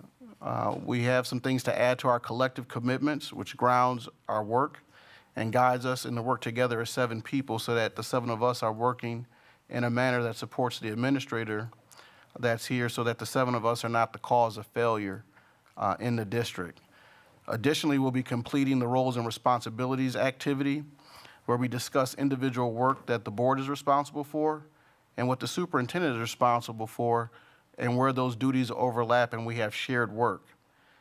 At the same time, we'll also be presenting to the public the CISA 6 District Administrator Performance Evaluation System, which is the model that we're using to evaluate Dr. Garrison. Our newest board member, Mr. Nichols, needs to be trained in that, and all of us who are currently serving on the board will be refreshed and renewed in the concepts of this evaluation model, examining the rubrics and the 6 professional standards, the individual indicators and the goals that have been set. And then that work will be presented in public also. Some of that is closed session work because we're discussing the performance of that one employee. And then the other part is public session work because we're explaining the goals that the 7 of us have set with Dr. Garrison so that we reach success in the district. And then we begin to prepare for that cycle again, which starts in July because Dr. Garrison came to us halfway in the year. When we focus on the whole child, today we receive reports in the Teaching, Learning, Equity, and Pupil Service meeting about the academic gains of our students in Beloit. I'm going to say that again. We received a report about the academic gains of the students in Beloit. If you were to go stand out in the Rock River, when you go back again to stand in the Rock River, you're in the same place that we're calling the Rock River, but you're not standing in the same water. The water is flowing. The students in Beloit are achieving success. Some students are not. And the basic question we always say is a parent wants to know, is my kid at the level they should be? Are they above the level they should be? Are they below the level they should be? One of the things that we're working toward is to accurately describe for the individual parents and the family members what the performance of their young person is. But we will not continue to allow people to just paint our students as unsuccessful. That is not true. It does a disservice to our children and our families and the work of the educators to say that children in Beloit are not learning. So today we receive reports that shows the academic gains of our students. You'll hear us make recommendations and accept recommendations for purchase of curriculum and high-quality instructional materials that go along with high-quality instruction that is helping students to meet the academic expectations that are before them. As Dr. Garrison already stated, we have students that have competed at essentially Ellington. We have 8th graders right now that are in Washington, D.C., touring our nation's capital. We have a jazz orchestra of middle school students that were at Six Flags this weekend and earned a superior rating. Students in Beloit, in their academics, in their activities, in their athletics, in their arts, succeed. Students in Beloit succeed. As we continue to work on engagement, we'll continue to chart a way forward to engage our community, believing that all of us are working toward the unity of purpose to improve the lives of students, families, and the employees in this district. And we recognize our responsibility as a shared steward of this community resource. It has to be said that any decision can also always have a counter. But when we come together, we do need to be neighborly. Personal attacks, mean, nasty, and just dishonest statements, that's not appropriate for discussion among family members and friends. That's not civic, and that's not the way that we want to be in Beloit. So we just ask, as people come to speak and engage on emotions and issues that we know are emotional and impactful to our district, that come and be respectful. That's all anyone is asking for. and you can disagree. It is your right. As we continue to work with our strategic plan and address our area of finance, one of the things that people have to understand is that when we wrote the strategic plan last year, it was written from the point of view of, in a sense, in the finance area, like once things were stabilized and in a different place. We are still working to get to that place. We continue to work towards that goal of seeking to understand the cost of each decision that we make. Sometimes in your personal lives, there's times where you spend a $20 bill and you're not worried about the change. And then there's times in life, if you've had ups and downs like me, where you spend $1 and I need to know where that other 37 cents is at so I can make the next dollar. Our reality in Beloit has changed. We're thankful for board members and the work that they have done in the past, that we had a fund balance, but we came to that place where we had to use the fund balance, and we'll be working to restore that fund balance. We're having this conversation about right-sizing the district, and that involves making decisions that have been kicked down the road for a long time in Beloit. And those of us that are serving at this time are the people who have to make the decisions about the things that have been kicked down the road. This is the time where we have to pick up and make those decisions. We'll do our best to make sure that people are involved in that decision-making process. But in the end, we will make a decision, and we do understand that we might upset maybe at least half the people in Beloit.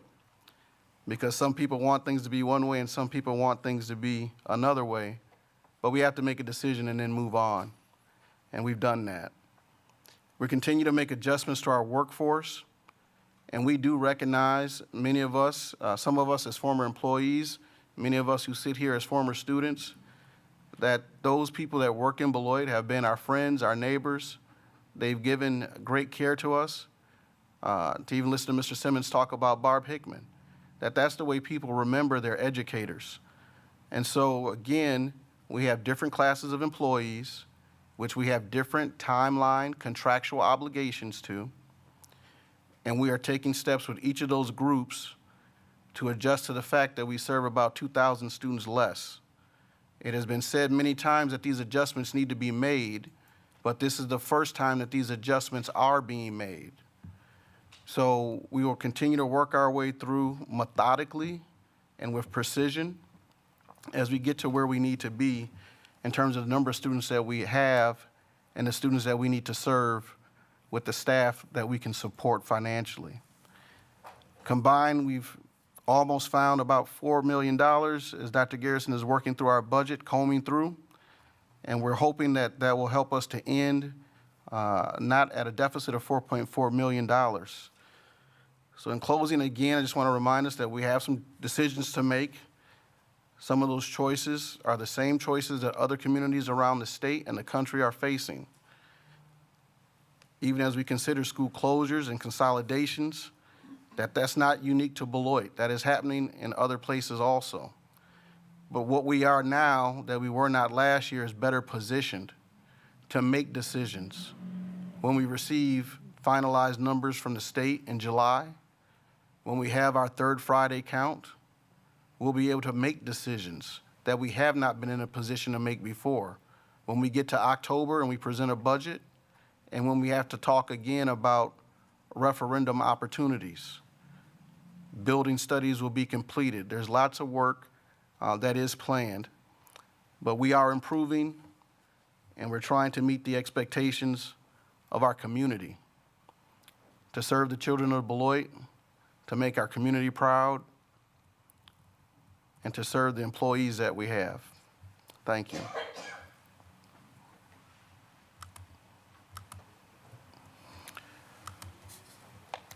We have committee reports. Business Operations and Finance Committee. You can hit that. I'll just chime in. We have not met since the previous meeting, and our next meeting will be June 6th. All right. Teaching, Learning, Equity, and Pupil Services. Hi, good evening. I'm Megan. I chair that committee. So we heard a lot tonight about, I want to just echo something Board President Levy just talked about. We heard some really great information about not just aspiring to do so, but what is the work in progress that we're taking to eliminate that predictability of outcomes. right? So I was really happy to see our AGR report. All of our students for literacy and math, grades kindergarten through third, have grown. There's a range of growth. Some have grown more than others. We also heard meaningful reflections with plans of action to address the gaps that continue to exist. But we saw growth across the board, which is absolutely a huge celebration, and is thanks to our teachers, our families, and our students, right, who are working to make those gains. I wanted to just point out also, I'm sorry, looking through my notes, there's a theory of action that was put forward and is being followed about having high quality instruction paired with high quality materials that's been research based. One of the things that's on our consent agenda this evening that's come through committee twice now and has now been moved to the consent agenda has to do with the K-8 math adoption. And I would love to highlight, as I have at the last couple of meetings, that over 250 students were interviewed.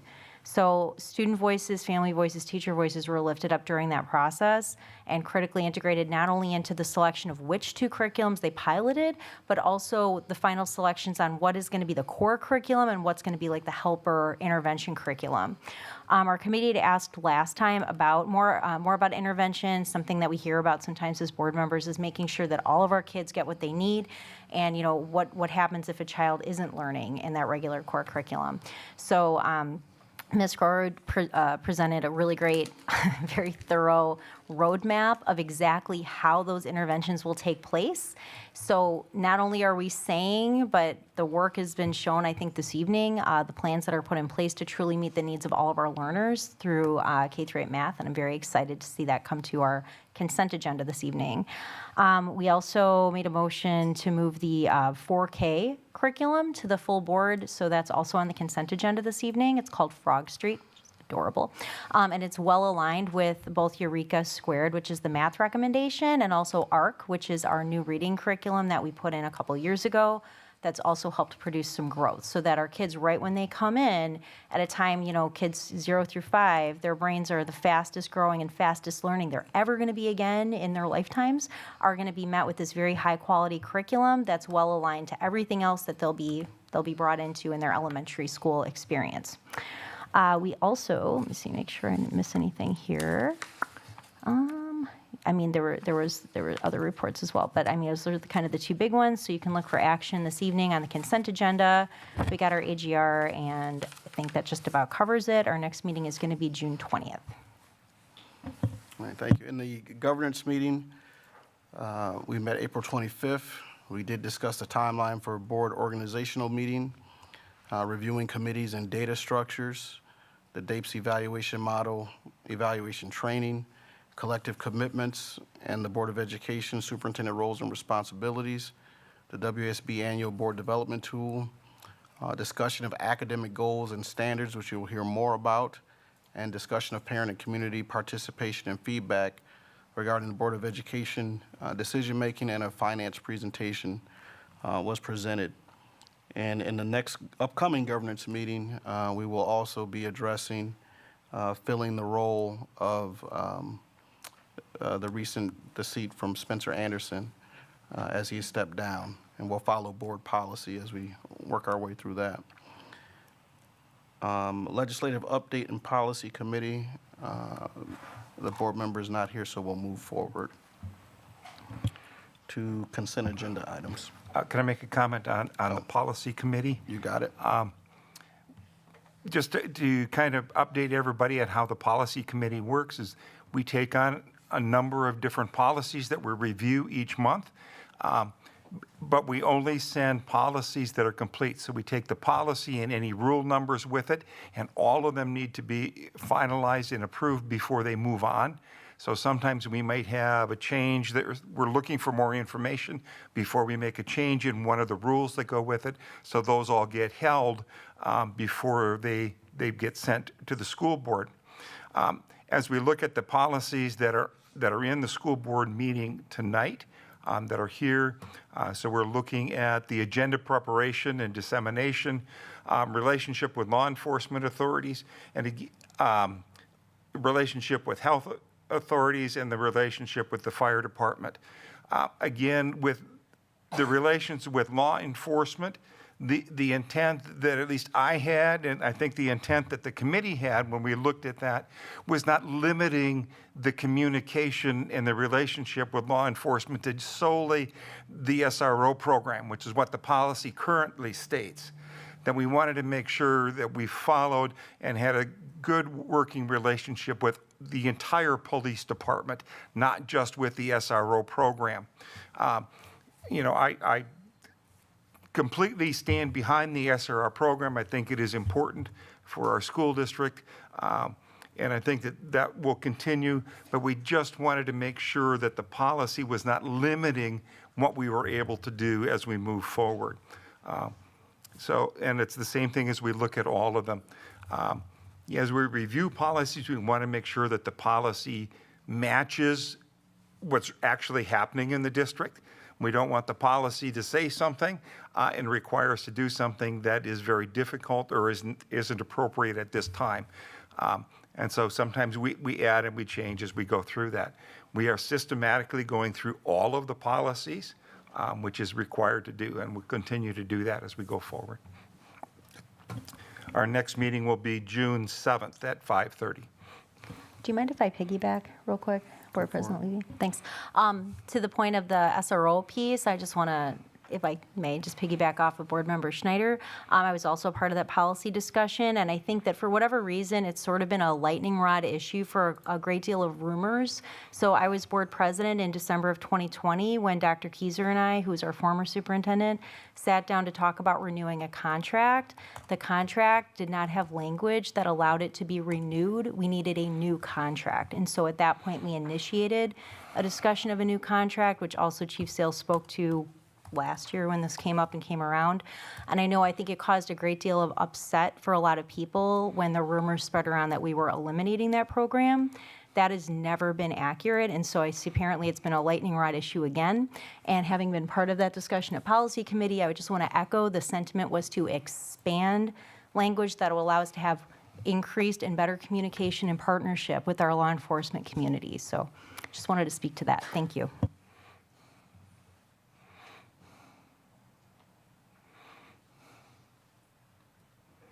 So thank you to the committee members. I kind of blanked and forgot that there's committee members and a vice chair. So we're on to our consent agenda. Board President Levy, can I remove items 5E and 5F from the consent agenda, please? Okay, 5E and 5F. Thank you. Are removed. Is there is there a motion for the other items on the consent agenda? So moved. Is there a second? Second. It's been moved by Board Member Miller to approve the consent agenda. Oh, by Board Member Schneider to approve the consent agenda, and seconded by Board Member Miller. This is minus E and F. Is there any discussion of the motion? Hearing none, all those in favor signify by saying aye. Aye. Aye. Aye, the motion passes unanimously. Item E, K-8 math adoption. Thank you. So this came through this evening through Teaching, Learning, Equity, and Pupil Services. And when we made the motion, we didn't make a motion with the dollar amount. So I wanted to pull it off so that we just make sure we do everything by the letter of the law and that there's not any room for error or confusion about exactly what we're approving this evening. So if it's the will of the board to do so, let me just make sure I have the correct amounts in front of me here. All right. To the math resource, I'd like to amend the motion language to say I'd like to move to recommend the adoption of the K-8 math curriculum resource, Eureka Math Squared, not to exceed a total cost of $750,000 over the next 5 years through a braided district/grant funding source. Okay. Is there a second? Second. It's been moved by Board Member Megan Miller, seconded by Board Member Greg Schneider. Is there any discussion? I just have one for myself. So this did go through the committee 2 times. Yes, it did. And it came back, we had some clarifying questions, asked for additional information, and got beyond satisfactory information. All right, so kind of explaining again to, for people to understand how we work, many things are moved through in committee. They're seen twice at the committee level, once where we hear about the information, receive it, a second time where we're able to ask questions about it, and then it's moved out of committee. If things move out of committee, they land on the consent agenda, and it is the right of board members to pull things off the consent agenda, but that is the process that we've been using over the last 2 years that we've developed to work ourselves into a rhythm to get things done for you all. So that's the discussion. All those in favor signify by saying aye. Aye. Aye. Aye. Aye. Aye. Motion passes unanimously. Point of order. Go ahead. Could I get the, excuse me, the last half of the motion reread and clarify who seconded? No problem. I'm not sure who I think Board Member Schneider seconded. Okay. So, You can start with not to exceed. yes, ma'am. Thank you. Okay, so recommending the awesomeness. Okay, so not to exceed a total cost of $750,000 over the next 5 years through a braided district/grant funding. It should say through braided, sorry, district/grant funding sources in the plural. Thank you. No, no problem. Thank you. So for the next one, I just want to kind of do the same thing. 4K adoption. So sorry, yes, F for up. I'd like to make a motion then to recommend the adoption of the 4K curriculum resource and AIM screener assessment not to exceed a one-time purchase, and I'm gonna get real detailed here, of $67,591.85, which is the sum of, I think, 3 different invoices that were presented this evening, through a district funding source. No problem. One more time, please. No problem, ma'am. So I'd like to move to recommend the adoption of the 4K curriculum resource and AIM screener assessment. Good so far? Okay, sorry. Not to exceed a one-time purchase of $67,591.85 through a district funding source. Good. And I'm just clarifying, you didn't say Frog Street at all? I would love to clarify that the 4K curriculum resource is called Frog Street, Okay. which is extremely adorable. Yep. Okay, thank you. Is there a second? I'll second. All right, it's been moved by Board Member Megan Miller and seconded by Board Member Schneider. Is there any discussion? Hearing none, all in favor signify by saying aye. Aye. Aye. Aye. Aye. The motion passes unanimously.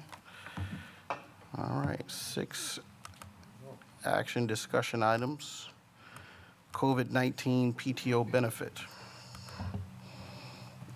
Dr. Garrison. Thank you. So first of all, last year in 2022-2023 school year, PTO benefit, or actually a COVID PTO benefit was granted to to district employees. 5 additional days were added to all employees not on a 52-week calendar and prorated for full-time and part-time employees. This PTO benefit, as already been stated in my last conversation, it does have sizable implications as it pertains to the money, and it was not board approved. And so that's why we're here today, and again, to discuss this item. I will give me one quick second to pull up this chart here.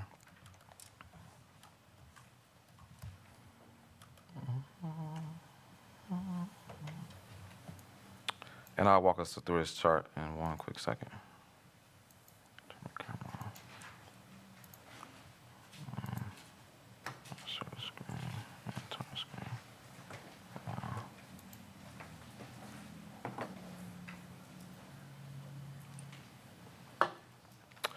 And so one of the things that we want to do, and I know this is pretty small to you all, but it is something that's attached on the board docs.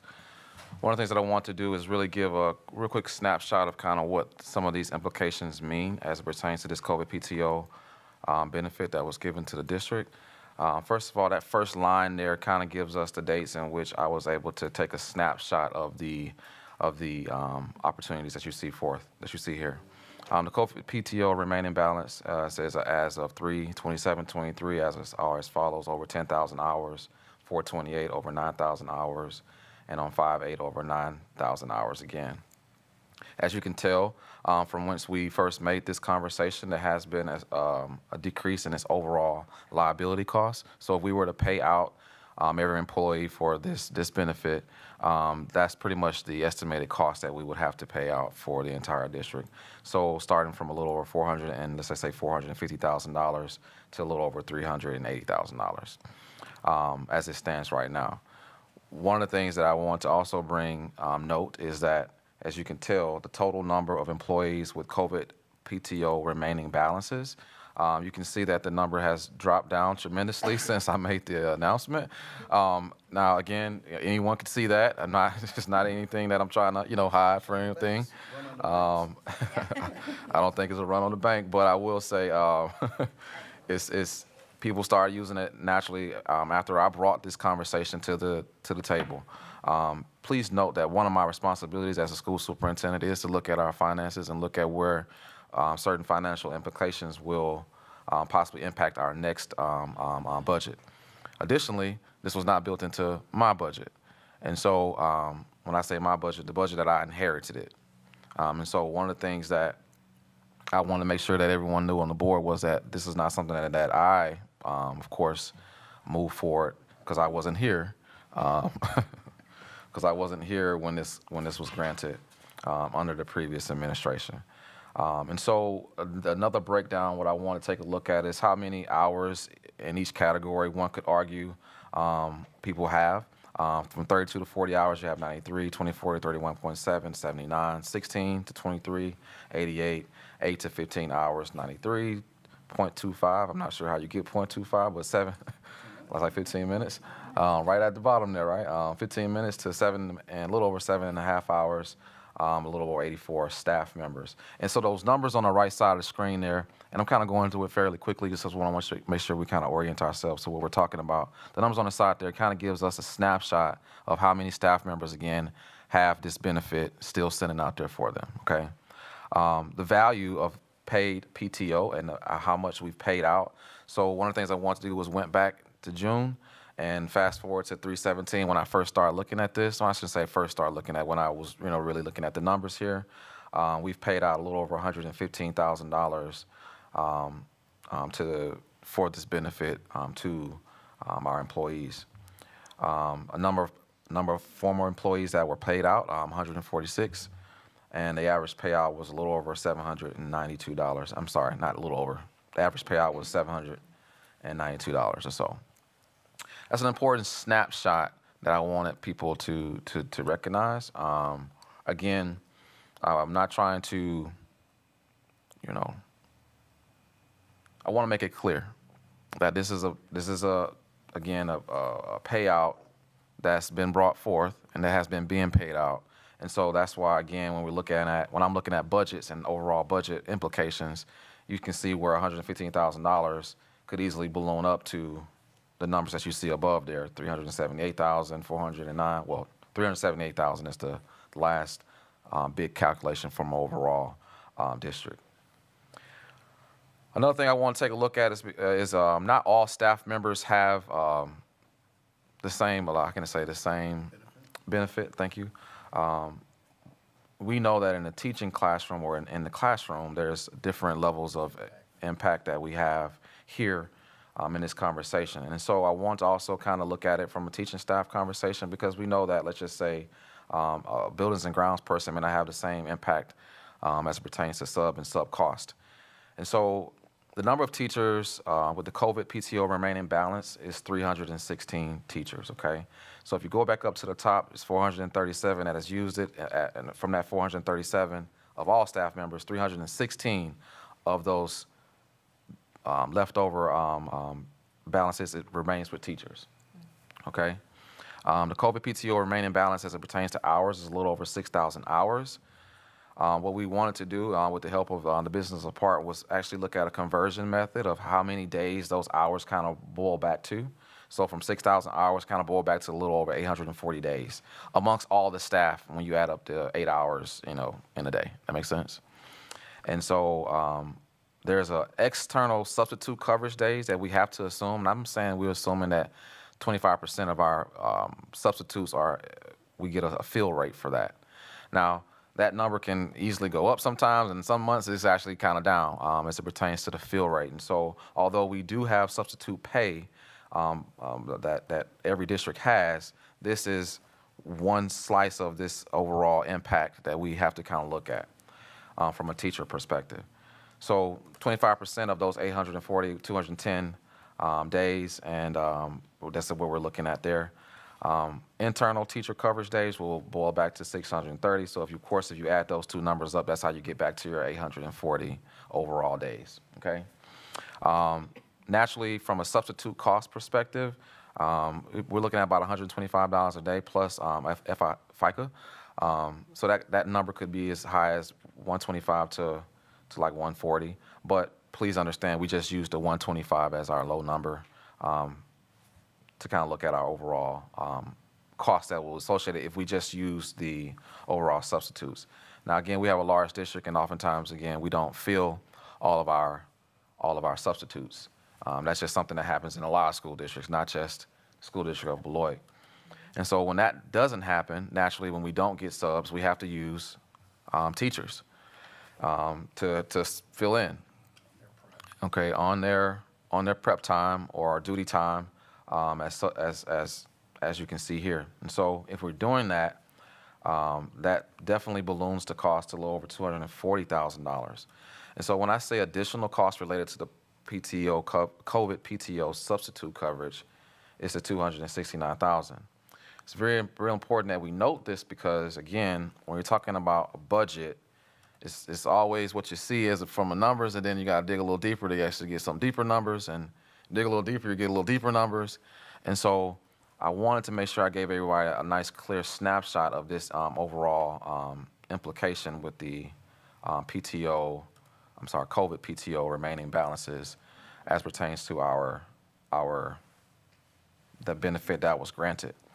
What's interesting, again, is that naturally, if I was to take a snapshot of where we are right now even, I'm pretty sure from 5/8 there was additional folk that used their time. So just to be fully transparent, you see 378 here, if you can see my little cursor there.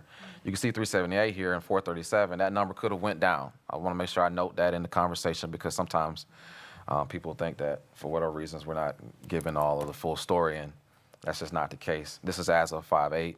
And today we are at 5/16. So I know that number probably went down as it pertains to the amount of teachers, amount of employees who have probably used hours, okay? This is just a snapshot from when I brought it into the conversation last week. And so the board does have to make a decision around, and again, and that doesn't have to be tonight, but it does have to make a decision around, unless the board wants to, around what we will approve. Because since it wasn't board approved, technically we're working out of our cycle of how we normally do things, especially when a certain cost as such has high financial implications. And so now this opens it up for a group discussion as it pertains to any questions that you may have based off of the snapshot that I was able to provide today. I will ask for my cabinet and or Mr. Chady to participate in any of the conversations that we may have here at the board. Before board members begin, there's a couple things want to state. One, tonight is the first time that we have seen this with specific numbers to understand the impact of this decision, and I'm going to give some more context to the decision and the situation that this issue puts us into. We've also received legal consultation from our board attorney, And so we will, board members will have the opportunity to speak about this. But I would say just hold some of the things that the legal advice and some of the closed session conversation should still be closed until we're at a resolution point.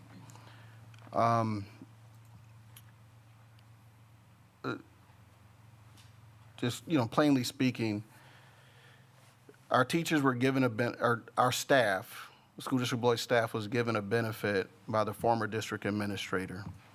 The action was not approved by the Board of Education. So we do recognize that,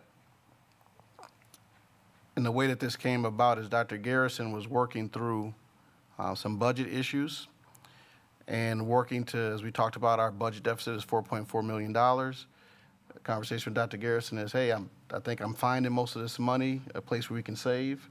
And then Dr. Garrison said, hey, I just found this thing, and he brought it to us. It says, I don't know what this is, but it has some implications. So as you looked at some of the other financial presentations that have been presented, where we have found about, through some different moves that have been made, that we might be able to prevent our deficit of $4.4 million from being realized.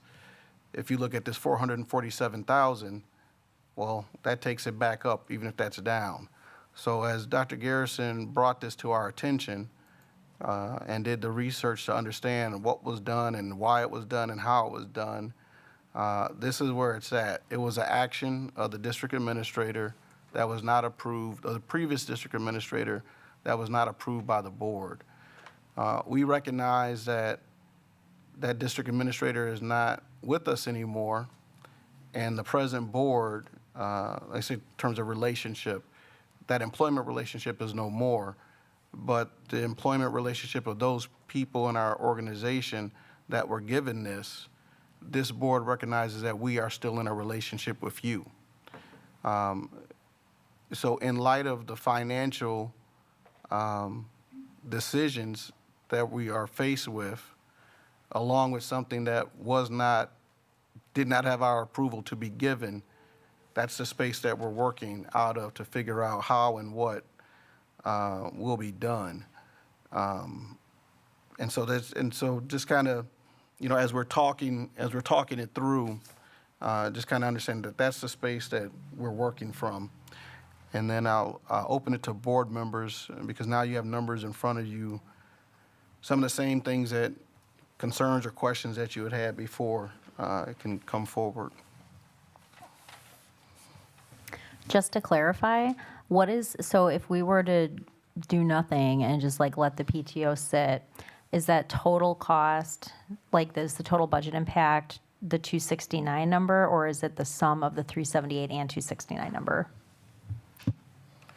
So it's a mixture of both. Again, if when we look at the 269 number, that's if we were able to fill plus find teachers to sub in. That's the 269 number. The top number includes the 378. That includes the payout for everyone who was given this benefit. So one could argue it could be an additional cost. Yeah. So I'll just clarify my question. So if, I think like we heard from the BEA's request in their statement, if I understood it correctly, is if we didn't pay out, but we just honored the PTO, the cost would be close to like kind of that 270? That's correct. Thank you for clarifying that. Then again, I'm not going to speak for the BEA, but again, that is what I'm seeing based off of the conversation. Okay. If I could ask you another question, Dr. Garrison. So this was, what timeline was this, ballpark when this was kind of issued? So the timeline this was issued was last year during spring break. Is that what you're looking for? Mm-hmm. Last year during spring break. And unfortunately, the timeline was left to be indefinite. So 2022? 2020, no, it was left to be indefinite. So it Right, happened during spring break of last year. The benefit was granted. But as it pertains to the end date timeline, it was stated indefinitely. So what is the ballpark cost of maintaining this on a yearly basis? I mean, we know that right now that we still owe, there's $378 in liability for those that haven't used it. but what has the cost been for everybody who has used it already? So when I think about your question, I can also kick it to Mr. Chady. The value of the current paid time off is $115,000 that we've currently already have paid out to employees that are no longer with us and wanted that benefit. Right. At separation. Yeah. So that's the value currently. Now, again, if, we get more retirees or, possibly more people that may want to leave district for whatever reasons and want to be paid out for this opportunity, that number inevitably will go up. Does that answer your question? No, what is the total cost for maintaining the 5 days of PTO on a yearly basis? So if we have all of our staff and they continue to get them, what is the liability that the district incurs to cover those 5 PTO days? So it's very important to note that the current PTO benefit was for employees that were here last year only. So no new employees are getting this PTO granted non-board approved benefit. And so no extra folk are getting this. It's only people who are in the district last year. The class is 437. Say it again. The class, the group of employees that have this benefit is It's 400, as of 5/8. May 8th. Correct. 437 individuals, That's correct. 316 of which Our teachers. are in our teaching category, because it's our largest. That's our largest group, yeah. Does that answer your question? Well, no, because that's still the liability for the days that are not used. How much have we already paid out to cover teachers who have used those 5 days? Because if we're looking at what the total cost of this benefit is, it Sure. includes all those that are. I see what you're saying. Plus what we still, That's what you're saying. hold as a liability. Sure. I will say I do not have a calculation for that because, again, this year teachers have used it. We've probably filled those with sometimes substitutes and sometimes with teachers. I don't have a calculation for what we've already, in this case, have paid out. Yeah, this is it's complicated, right? I mean, there's lots of questions, and unfortunately, not a lot of answers that go with it quite yet. Board Member Schneider, it's a great question as to, if we were to continue this and provide it, what would the estimated cost be? Hard to know because you really don't know how many teachers are going to use, or how many staff, because it's not just teachers, right? I mean, this calculation shows that about 75% of the days, plus or minus, or the time that's out there is held by the certified educator group, which makes sense. It's the largest. If we go back up and you take a look at the value of the paid time off that was actually paid out to departing staff, that's about a 10-month period of time, and it costs the district about $116,000. So you can extrapolate that forward and say maybe around $150,000 a year-ish. But again, it seems to me that we're likely to put an end to the pay time out portion, but I sense that there's some consideration as to to what extent do we provide this benefit opportunity to employees going forward? I would point out, that the $269,000 value that's there, again, just reflects that teaching staff. And again, that's about 75% of the time that's out there. So, if you take into consideration the other 25% or so of employees, you're probably adding another $70,000 to that value as to, the potential cost. Now, keep in mind, this is a reflection of substitute costs. It's hard to get substitute teachers to begin with, so then we end up paying our current teachers to cover periods for their colleagues. And, if a maintenance, a facilities person's out, we don't really get a sub for them, so there's not a sizable cost for that employee for the day.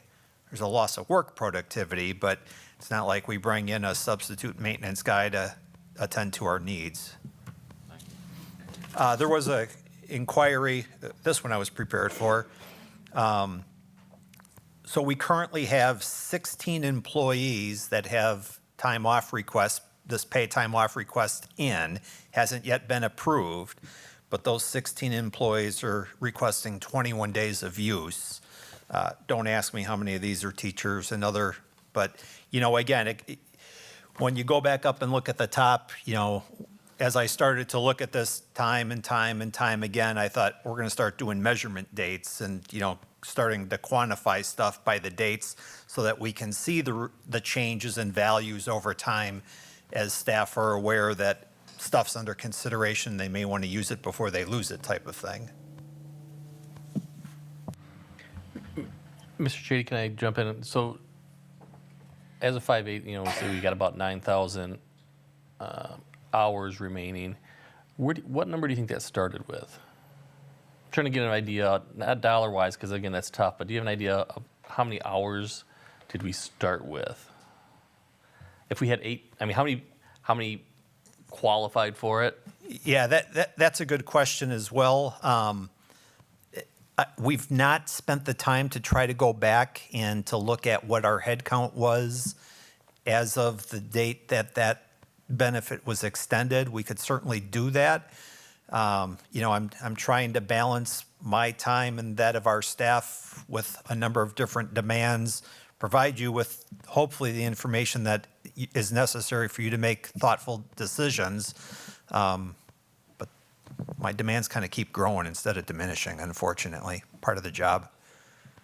Thank you, Mr. Shady. I think we want to also note that what you see here again is the snapshot of whence I, you know, wanted to start kind of looking at, you know, bringing this to the board.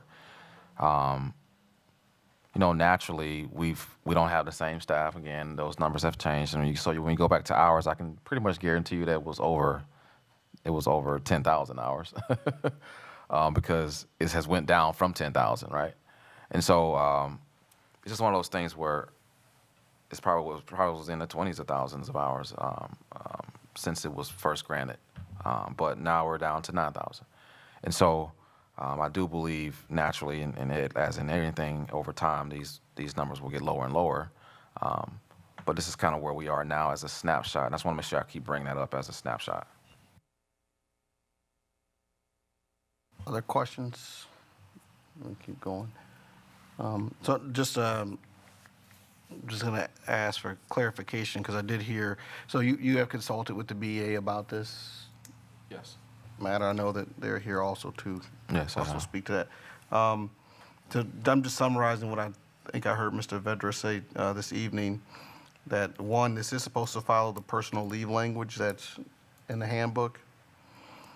And so the payout is not something that was set out in the previous administrator's assignment of this benefit to people. But then one of the solutions offered is honor the promise that was made, not to pay out as people are leaving employment, but if this is eliminated, if this benefit is eliminated, then to compensate by paying it out. So let me get your question. What's actually your question? Okay, I'm just, Mr. Vedra's here too, so I'm just want to summarize that. Mr. Vedra, can you come back to the podium for a minute? So one of the things, again, you know, and I am going to ask, well, as we work together as a board, that we do take some time. You know, one of the things that this issue kind of creates a scenario and a situation for us where I would say for me and my role here, I recognize this as a culture issue in our district in terms of something happened, how are we responding to it, and how it is responded to creates some ripples. You know, I've worked in the district before as an administrator, and you got tuition reimbursement, and now you don't. And I know what my response was after that happened. So as we're discussing this, those are our concerns also in light of still needing to make decisions. So and I know you might not speak for all employee groups that are in that 437, but as you made your statement, kind of summarize so we clearly understand exactly what you're suggesting for the situation we're in. Okay, what our proposal was that we keep the PTO days in the bank that they're currently in, but it's either, and they're there until people use them indefinitely. They never get transferred into another leave account or anything like that. They just stay where they are. If people leave the district, there is no payout for those days because that was never promised and never meant to be. And if they leave the district and don't use them, then they're just given back to the district. There's no economic benefit given to the staff member for not using them. Now, the other part of that was if you're seeking to eliminate them, then we feel the fair and responsible thing would be to pay everybody out at their current rate. Thank you. All right. And so from an administrative perspective, thank you, Mr. Vedra, thank you for the clarification. From an administrative perspective, again, I believe, from the previous administration email, it was indicated under the idea of this would fall under the old PTO category from the email that was sent to staff. And so naturally, it's been paid out for whatever reasons, and here we are now. And that's why we're bringing it to the board to make a final decision around which direction the board would like to go to figure this out for our staff.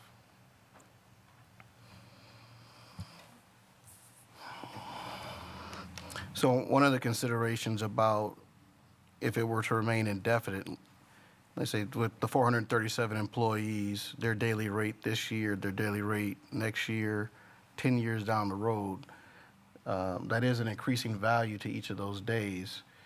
So there's a cost as it moves forward. What, I guess to say like, what's the, yeah, right. Yeah, so What's the budget capture? Because for me, is like, and in terms of our budgeting and our planning, if this remains, how would you budget and plan for that? Well, I haven't worked through exactly how we end up paying for this. Naturally, this is where we are now in the budget conversation. It could be after we finalize our budget this year, we have a surplus, let's just say, and let's just say it's $378,000, and then we're not back to zero. But let's just say we're not there. Now we're back. The board will have to make a decision whether or not we want to pass a negative budget again to cover the $378,000 that we may have to cover. And again, that's being very simplistic. That's if only this is our last budgetary conversation. As pertains to the money going up, I'm about to ask Mr. Shady to come back to the table for that. I don't think there's a increase. Well, I don't know, because your per diem changes over the years. Wouldn't it make sense, Board Member Levy, that let's just say the pay increase was 3% next year, that this number goes up 3%, whatever's remaining, right? I mean, that's. I would think that'd be pretty straightforward.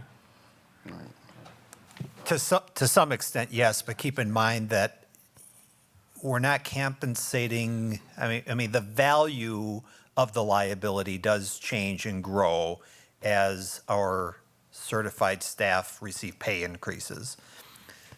But there's not really a cost to the day per se to that individual.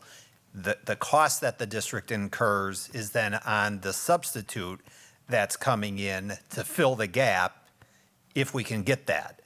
So keep in mind that part of the challenge, of course, is having enough available subs, and it's not just Beloit, it's not just Wisconsin, that's a national thing now. So oftentimes what happens is when an external substitute candidate is not available to come in to fill the gap, that colleagues, I would assume, end up covering for their colleagues when they're gone for a day. And then the district ends up compensating our staff that are providing that coverage And unfortunately, or fortunately, however you look at it, the cost of internal substitutes exceeds the cost of external substitutes. So that would be where your compounding annual costs would come into play, is staff covering for staff.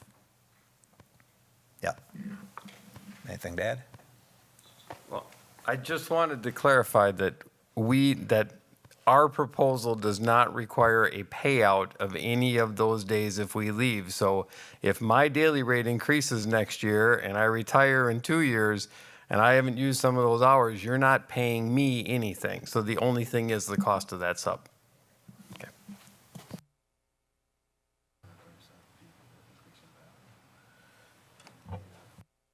Another question, so 146 employees were paid out, and from 5/27 to 3/17, that was $115,659.60. And so for those 146 employees, an average of $792.19.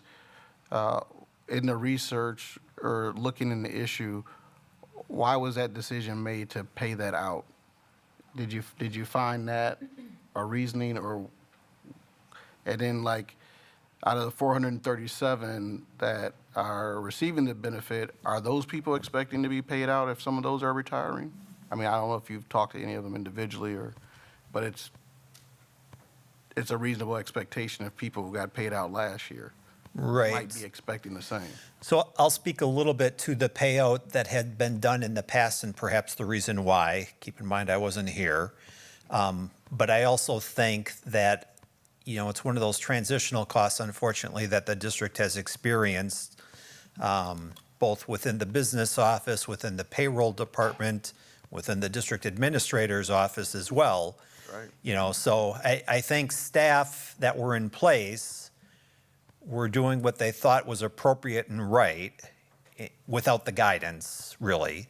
So just a lack of clarity, a lack of understanding led to what it was. So we've kind of suspended the payouts for departing staff. However, there are staff that are currently retiring and or resigning their positions and exiting the school district that may have thought that they were doing so with this benefit and with the impression that they too would receive a payout as they depart. So that's something that the board will have to consider.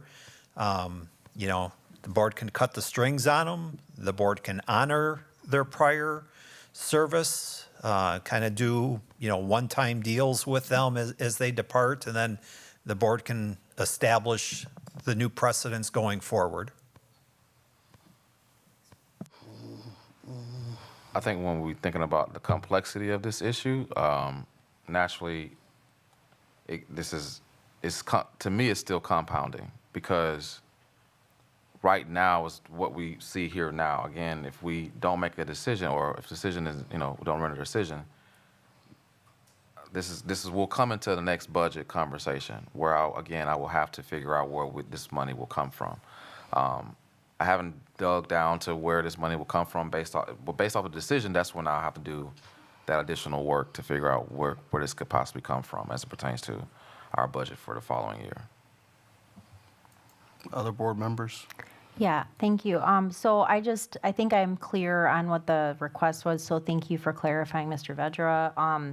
Okay, so this is something that we talked about as being out of order with how we normally operate, and I think Board President Levy, you've done well to kind of ground us in a practice of when something different happens, we pause. And so this is something different. It's not normal that something has happened without board approval that needed board approval, but here we are. So I'll just voice, I'm not necessarily saying we need to do this tonight, but for the purpose of discussion, I'm not interested in, settling this on the backs of our teachers this year. I think it's really unfair. I know it's a financial cost, and I know it was something that was done during COVID, but even though COVID is over officially, it was done in the spirit of thank you for your work, and that work still occurred. and you can't erase the fact that that work occurred under, extreme circumstances. So we've passed deficit budgets in the past, and the reason for passing those deficit budgets was to provide the best possible resources and staffing to our students in times when things were uncertain. Things are still uncertain, and so I don't want to disrespect the financial work that's been done on this, but I would not be interested in removing the PTO. I think it makes sense not to do the payout, because I think that sounds like you were saying of something that got kind of lost in the translation. But I'm not interested in ending the PTO just for the days as was proposed by the BEA. I'll open up to other board members. You can kick the tires on this, share, speak. I'll jump in. Kind of some similar thoughts to what Board Member Miller said. On one hand, we've got, this, you can kind of list them. It's a non-approved board expense and a sizable expense, COVID related, COVID's over. On the other hand, you've got, what was the intent, right? The intent was, hey, let's provide this time relief, right, during something that we didn't know how much longer is this going on. You've worked really hard for 2 years through that issue, and you've got people that have an understanding that they have this benefit, right? So I think you have to weigh that as well. So I think the BEA's recommendation speaks pretty close, I think, to what the intent would have been if I could go back and, I wasn't here either, but if I can go back and read Dr. Keyser's mind or the intent behind it, I'd say, leaving it in place without the payouts, except for the people that have made decisions based on that. And he kind of touched on that too, right? The people that have said, hey, I'm going to retire, I'm going to take early retirement, I've made a decision based on this perceived or actual benefit. I think, we should honor that.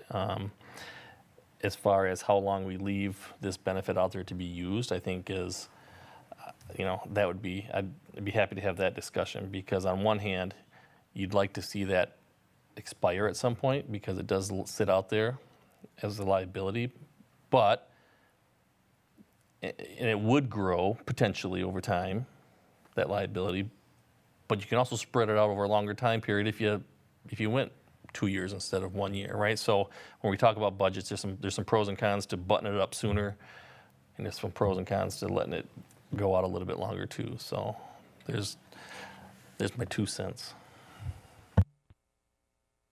Anybody else? Michelle, Board Member Levy did prepare a statement. Do you have her statement? It's in the email. Okay. Is that the? Yeah, and even as we look for this, it's difficult to, the conversation moves. Let me see. Different.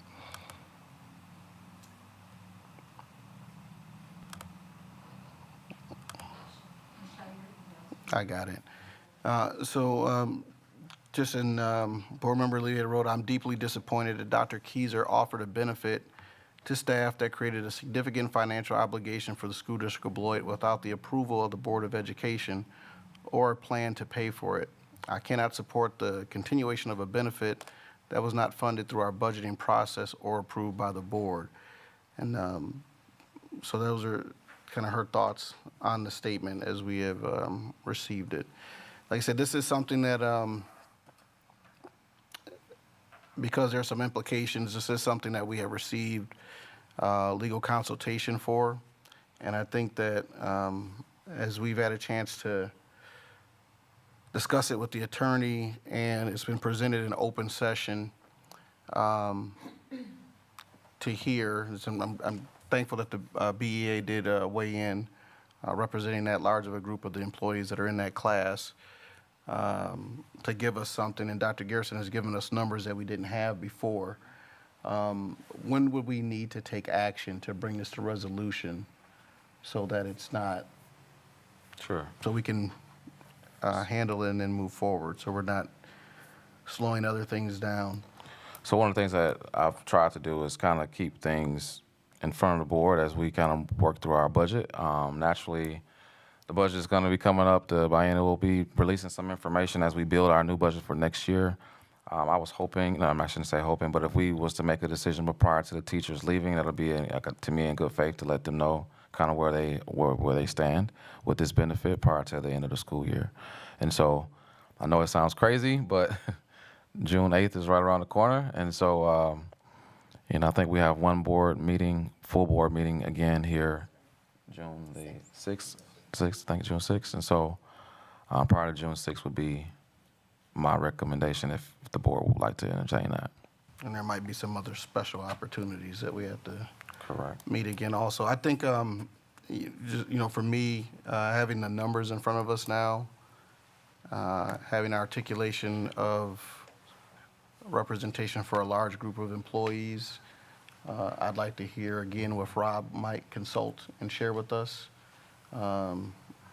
prior to making a decision this evening. But to do it in the time frame as Dr. Garrison has given so that we could, bring finality to this issue. So I'm just trying to seek to build consensus. I don't know, how are you all feeling about that? I would tend to agree with you, President Levy, that we need a little more time to talk amongst ourselves, and this is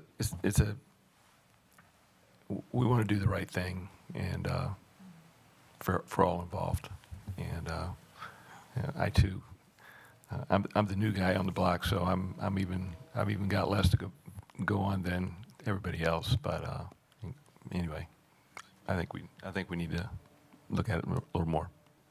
Just ask everybody to kind of weigh in as we move down, so you're next.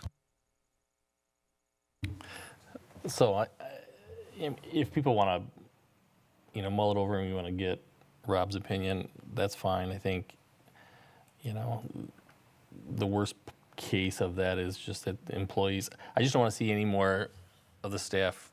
Well, they're going to use what they use, right? No, they are, but I want them to use it and enjoy it. I don't want them to use it because they think it might go away, and it's kind of an artificial inflation of the usage, It's kind of like taking vacation before you lose it and sitting at home and doing nothing, right? I want to use it and enjoy it, and so that's the only risk. And I just, if there's an indication of, hey, we're going to come up with something. We're not ready to make a decision yet, but, I don't know. I guess that's for each person's decision to make on their own, but I would hope that we wouldn't, I hate to say waste it, but, I hate to see you use it not